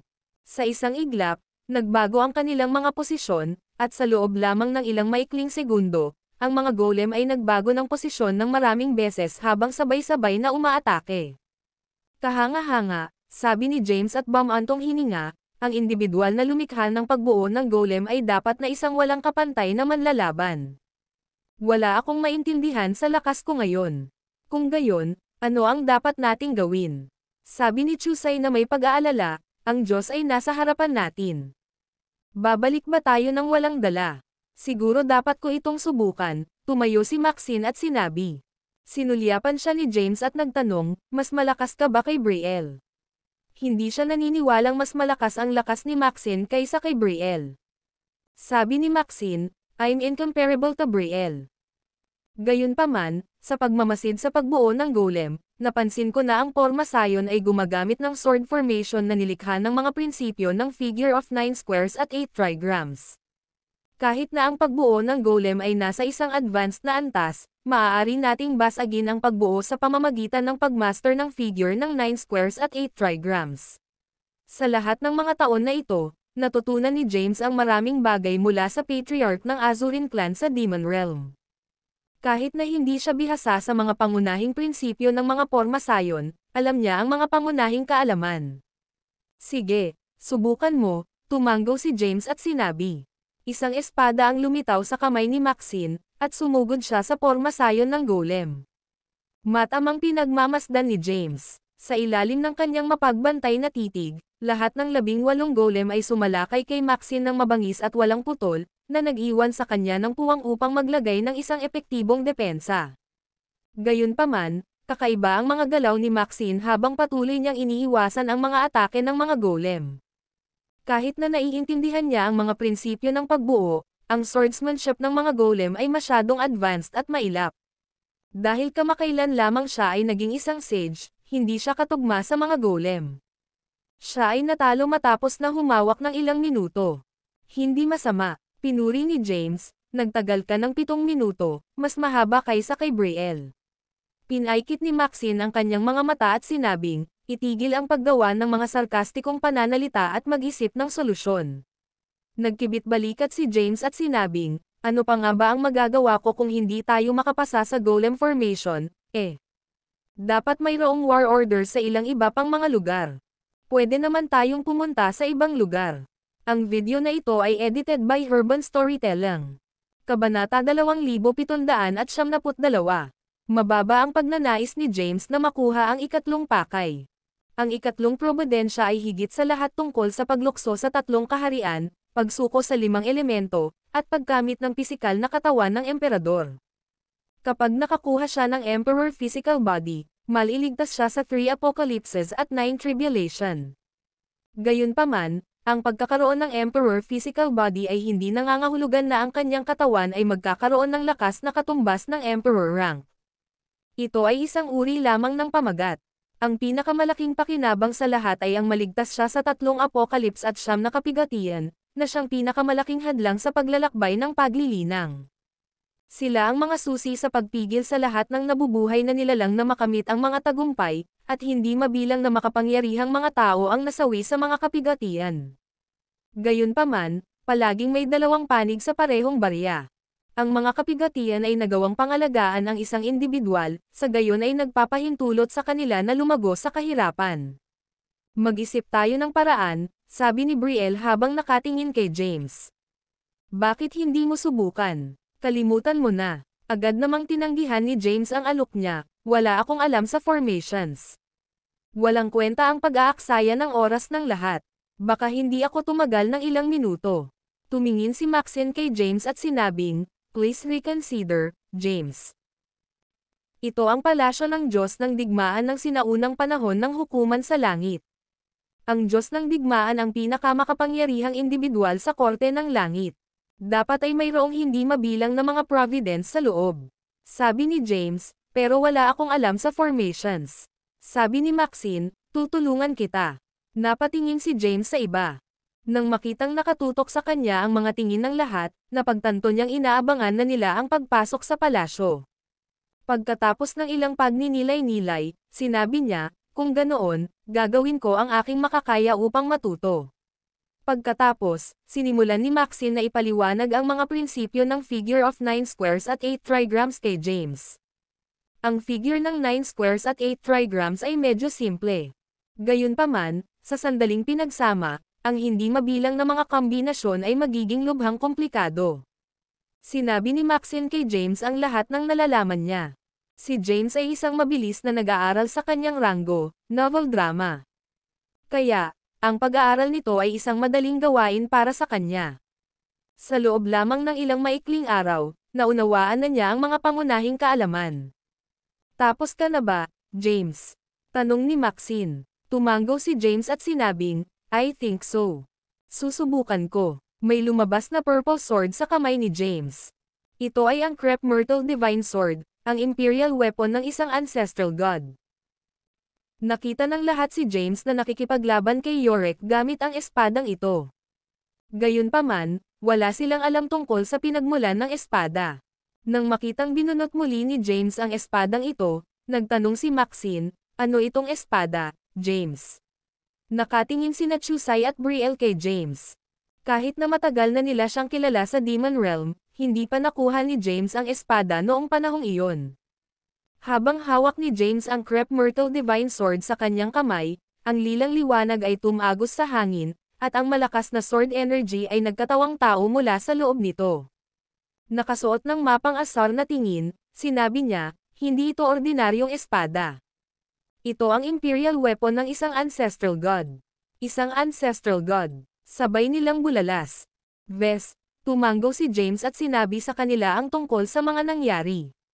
Nang marinig ito, lahat ay naiinggit. Ito ay isang imperial weapon, isang bagay na hindi umiiral sa panahong ito. Ang isang imperial weapon na tulad nito ay sapat na upang pukawin ang isang kaguluhan. Sige ngayon, enough chit-chatting. Bilasan mo, subukan mo, Udyok ni Maxine kay James. Hawak ang Divine Sword sa kanyang kamay, tumalon si James sa hangin at pumasok sa porma sayon ng golem. Kaagad, lahat ng 18 golem ay lumingon sa kanya at mabangis siyang inatake. Sa pagkakataong iyon, maraming espada ang tumutusok sa kanya. Pambihira ang kanilang bilis na halos hindi makapag-react si James sa oras. Buti na lang at alam na niya ang sword moves ng mga golem. Ang video na ito ay edited by Urban Storytelling. Kabanata 2773. Mabilis niyang naiwasan ang mga atake nila at gumanti. Gayunpaman, ang mga golem ay matibay. Kahit na nasa kamay ang imperial weapon ng isang ancestral god, hindi niya mapapawi ang mga ito. Hindi ito dahil mahina ang imperial weapon ng ancestral god. Bagkus, ito ay dahil mababa pa ang ranggo ni James, at dahil dito, hindi niya lubos na magagamit ang kapangyarihan ng sandata. Isang matinding labanan ang sumiklab. Ang Crepe Myrtle Divine Sword sa kamay ni James ay nakipagsagupaan sa espada ng golem. Boom! Isang nakakabinging putok ang umalangaw-ngaw sa buong lugar, at ang walang hugis na sword energy ay gamotay-gutay sa hangin. Sa sandaling iyon, sabay-sabay na pinalibutan siya ng 8 espada at tinamaan ang kanyang vital points. Sa isang kisap mata, naiwasan niya ang mga pag-atake at naglaslas gamit ang Divine Sword. Isang alon ng sword energy ang lumitaw, na bumubuo ng hugis bilog na humaharang sa mga nakapaligid na pag-atake. Alam na ni James na ang mga golem ay nakaposisyon batay sa figure of 9 squares at 8 trigrams. Magkagayunman, ang pagbagsak sa formation ay halos imposible. Kahit na nasaksihan niya ang maraming sopistikadong pamamaraan ng espada, ang sword moves ng pagbuo ng golem ay mas komplikado kaysa sa una niyang naisip. Nagpatuloy ang matinding labanan sa harap ng palasyo.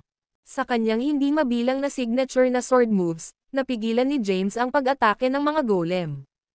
Sa simula, nakaya niya ang kanyang sarili. Gayunpaman, pagkatapos ng ilang round, nagsimula siyang mawalan ng lupa, novel drama. Sa isang kisap mata, umatras siya mula sa pagbuo ng golem. Kaagad, tumigil ang mga golem sa pag-atake sa kanya. "Kamusta, James?" tanong ni Maxine. Tumabi sa kanya si James at nag-isip sandali bago sinabing, ang kanilang sword moves ay malalim at sopistikado. "Wala akong paraan para sirain ang porma sayon sa ngayon. Ngayon, kailangan kong matutunan ang esensya ng sword moves ng kalaban." Sa pagkakataong ito, nakipaglaban si James sa mga golem ng humigit kumulang 30 minuto. Umupo si James sa isang lotus na posisyon sa lupa at ipinikit ang kanyang mga mata, inaalala ang tanawin kung saan siya nakipaglaban sa mga golem.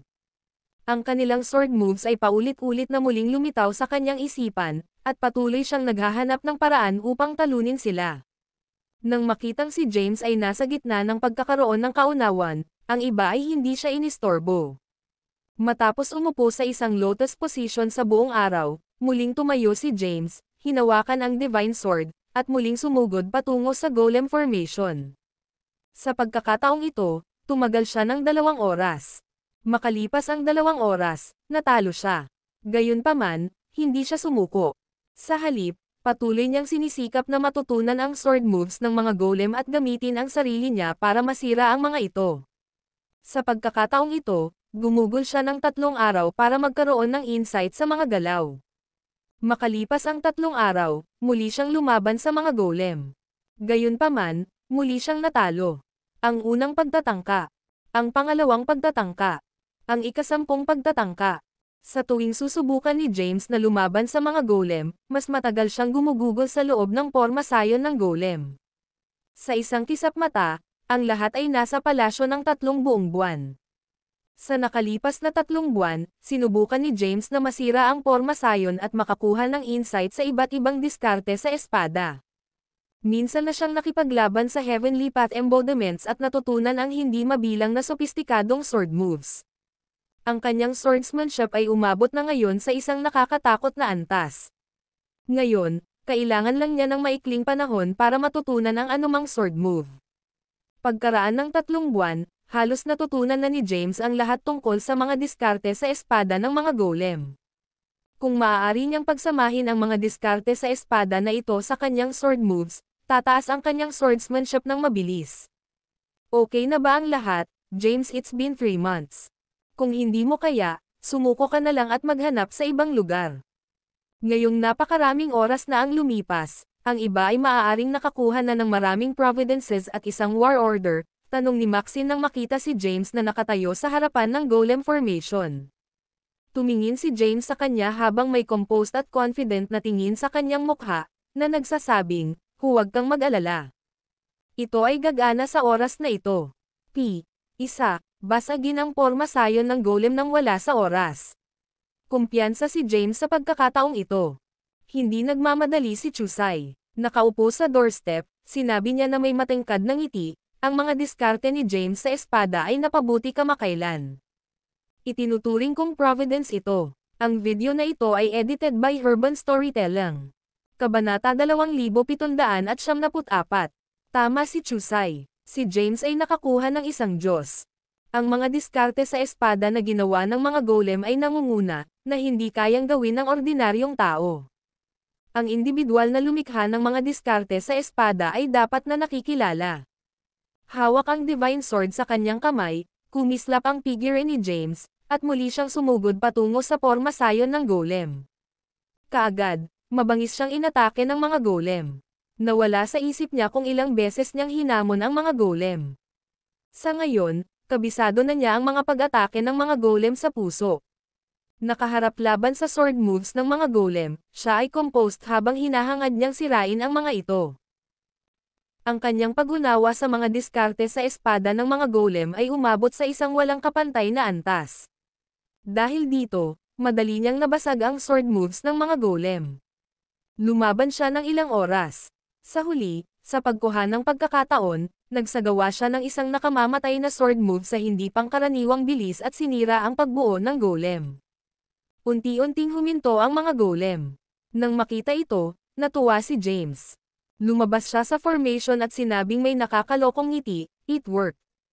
Tumigil na sa pag-atake ang mga golem. Maaari na tayong makapasok sa palasyo ng ligtas. You freak, hindi napigilan ni Brielle na sabihin. Naniniwala siya sa kanyang sarili na nagtataglay ng napakalaking potensyal. Gayunpaman, ang kanyang swordsmanship ay wala kahit saan malapit kay James. Tuwang-tuwang sinabi ni Chusay, "Sige, umalis na tayo." Binagtas nila ang porma sayon ng golem at pumasok sa palasyo. Maghintay. Biglang huminto si James. Lumingon si Maxine at nagtanong, "Anong meron?" Huminto si James para tingnan ang 18 golem. Lumingon si Chusay at nagtanong, "Interesado ka ba sa mga golem na ito, James?" Tumango si James at sinabing, "Ang mga golem na ito ay napakalakas. Kahit na ang aking Divine Sword ay hindi makagawa ng isang dent sa kanila. Kung dadalhin ko ang mga ito sa akin, maaaring magamit sila." Alam ni James kung gaano kakilakilabot ang mga golem na ito. Kahit na ang isang makapangyarihang figure tulad ni Brielle ay makakalaban lamang sa kanila ng ilang segundo. Nangangahulugan ito na ang mga golem na ito ay nagtataglay ng nakakatakot na mga diskarte sa espada. Gustong isama sila ni James, novel drama. Gayunpaman, kahit anong pilit niya, hindi niya maiimbak ang mga ito sa celestial abode. Matapos gumawa ng maraming pagtatangka, maaari lamang siyang sumuko. Nakakahiya, bumantong hininga si James. Pag-alo ni Chusay, ayos lang. Ito ang War God Palace, ang palasyo ng pinakamakapangyarihang figure ng Ancient Heavenly Court Age. Dapat mayroong maraming providence dito. Ngayon, maaari lamang umasa si James na magkakaroon ng iba pang mga providences sa palasyo. Kung hindi, mag-aaksaya siya ng mga buwan sa paghahasa ng kanyang mga diskarte sa espada. Tumingin si Maxine sa maraming palasyo sa harap niya at nagtanong, "Saan tayo unang pupunta?" Sinabi ni James, "Ang pangunahing bulwagan, syempre." Nangunguna sa daan, dumiretso siya sa main hall. Ang pangunahing bulwagan ay isang medyo buo na lugar. Daan-daang metro ang taas, mahigpit na isinara ang gate. Pagdating nila sa main hall, itinulak ni James ang pinto. Dahil mabigat ang pinto, bumukas lang ito pagkatapos na magpakawala ng lakas si James. Creak. Dahan-daang bumukas ang pinto, at ang mga patong ng naipon na alikabok at dumi ay bumagsak sa balikat ni James. Tinapik-tapik sila ni James. Pagkabukas ng pinto ay pumasok na sila. Malaki ang main hall. Maluwang at walang laman sa loob, may mga ilang halijing bato sa paligid nila. Ang mga mahiwagang karakter at inscription ay nakasulat sa mga halijing bato. Gayunpaman, kahit sina Brielle at Chusai ay walang ideya kung ano ang ibig nilang sabihin. Ang video na ito ay edited by Urban Storytelling. Kabanata 2775. Pagkatapos ng maikling paghahanap sa lugar, wala silang nakitang kapaki-pakinabang. Tulad ng plano nilang umalis. Ano ito? Tanong ni Maxine. Nang marinig ito, lumingon ang lahat at diretsyong tumingin sa harapan, novel drama. May isang trono sa harap ng pangunahing bulwagan. Sa sandaling iyon, isang kumikislap na puting liwanag ang umaaligid sa itaas ng trono. Nakatitig sila sa puting ilaw. Pagkatapos, napagtanto ng lahat na ang puting ilaw ay isang token. Maliit lang ang token, kasing laki lang ng palad. Bilog sa hugis, ang mga mahiwagang inscription ay nakasulat sa token. Ito kaya ang war order, ito ba ang susi para maabot ang 33rd stage? Naguguluhang bulong ni James. Pagkatapos, naglakad siya patungo sa token at casual na ikanaway ang kanyang kamay. Isang napakalaking kapangyarihan ang lumitaw sa kanyang palad at pilit na hinayla ang nakasisilaw na puting liwanag sa hangin pababa. Ang war order ay lumitaw sa mga kamay ni James. Hawak ang token sa kanyang kamay, pinagmasdan niya ang bagay. Ang mga mahiwagang inscription ay nakasulat dito. Ang iba ay some andal para tingnan. Gayunpaman, kahit gaano pa nila napagmasdan ang bagay, wala silang mahanap na kakaiba tungkol dito. Siguro ito ang war order. Nag-iisip, sabi ni James. Nang malapit na niyang itabi ang token at magsisimulang maghanap sa ibang lugar, biglang kumislap ang isang figure. Sa isang kisap mata, inagaw ng anino ang war order sa kamay ni James.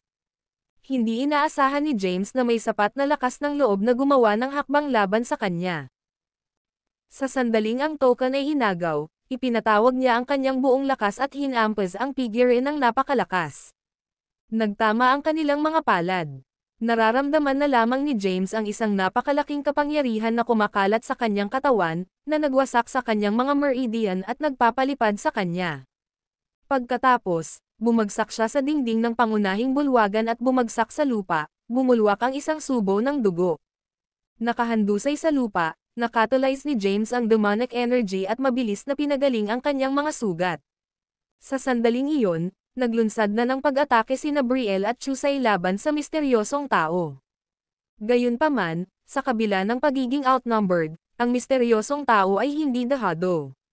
Sa halip, dinaig ng kanyang kapangyarihan ang kanila, at pinalipad niya sila gamit ang kanyang makapangyarihang palm energy.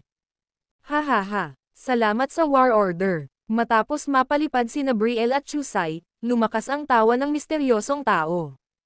Pagkatapos, mabilis siyang tumakas sa palasyo. Mga sumpa, nagmura si James. Ito ang unang pagkakataon na may nang-ahas na mang-agaw ng kung ano sa kanya. Ang kanyang mga gamit ay sapilitang kinuha mula sa kanya, at siya ay labis na mapapahiya kapag kumalat ang balita. Sa pagkakataong iyon, halos bumangon na ang mga sugat sa kanyang katawan. Pagkatapos, ginamit niya ang Sacrilegious Ascension, ang kapangyarihan ng Dragon Bones, at Elemental Inversion. Sumabog ang kanyang aura. Bago ay activate ang mga kapangyarihang ito, hindi siya nagkaroon ng pagkakataon laban sa misteryosong tao at nasugatan sa isang galaw. Matapos itawag ang kanyang buong lakas, mabilis niyang hinabol ang kalaban habang hawak ang Crep Myrtle Divine Sword sa kanyang kamay. Kahit na ang bilis ng kalaban ay pambihira, ang bilis ni James ay hindi sa ilalim niya. Pagkaraan ng ilang oras na paghabol, naabutan niya ang kalaban. Ang kanyang katawan ay kumikislap, at siya ay nagpakita sa harap ng kaaway sa isang kisap mata. Hawak ang Divine Sword sa kanyang kamay, hinaranggan niya ang landas ng pagtakas ng kaaway. Sa wakas ay naaninag na ni James ang mukha ng kalaban. Siya ay napakataba, at ang kanyang itim na buhok ay mahaba at gusot. Dahil may buhok sa buong mukha, para siyang gorilla. Haha, tumingin kay James ang malaunggay na lalaki at ngumisi. Hindi ko akalain na maaabutan mo ako. Gaya ng inaasahan sa pinakadakilang kababalaghan ng sangkatauhan. Itinutok ni James ang Divine Sword sa kanya at malamig na sinabi, ibalik mo ang token, at baka iligtas ko lang ang buhay mo. Kailangan mo akong gawin, natatakot ako.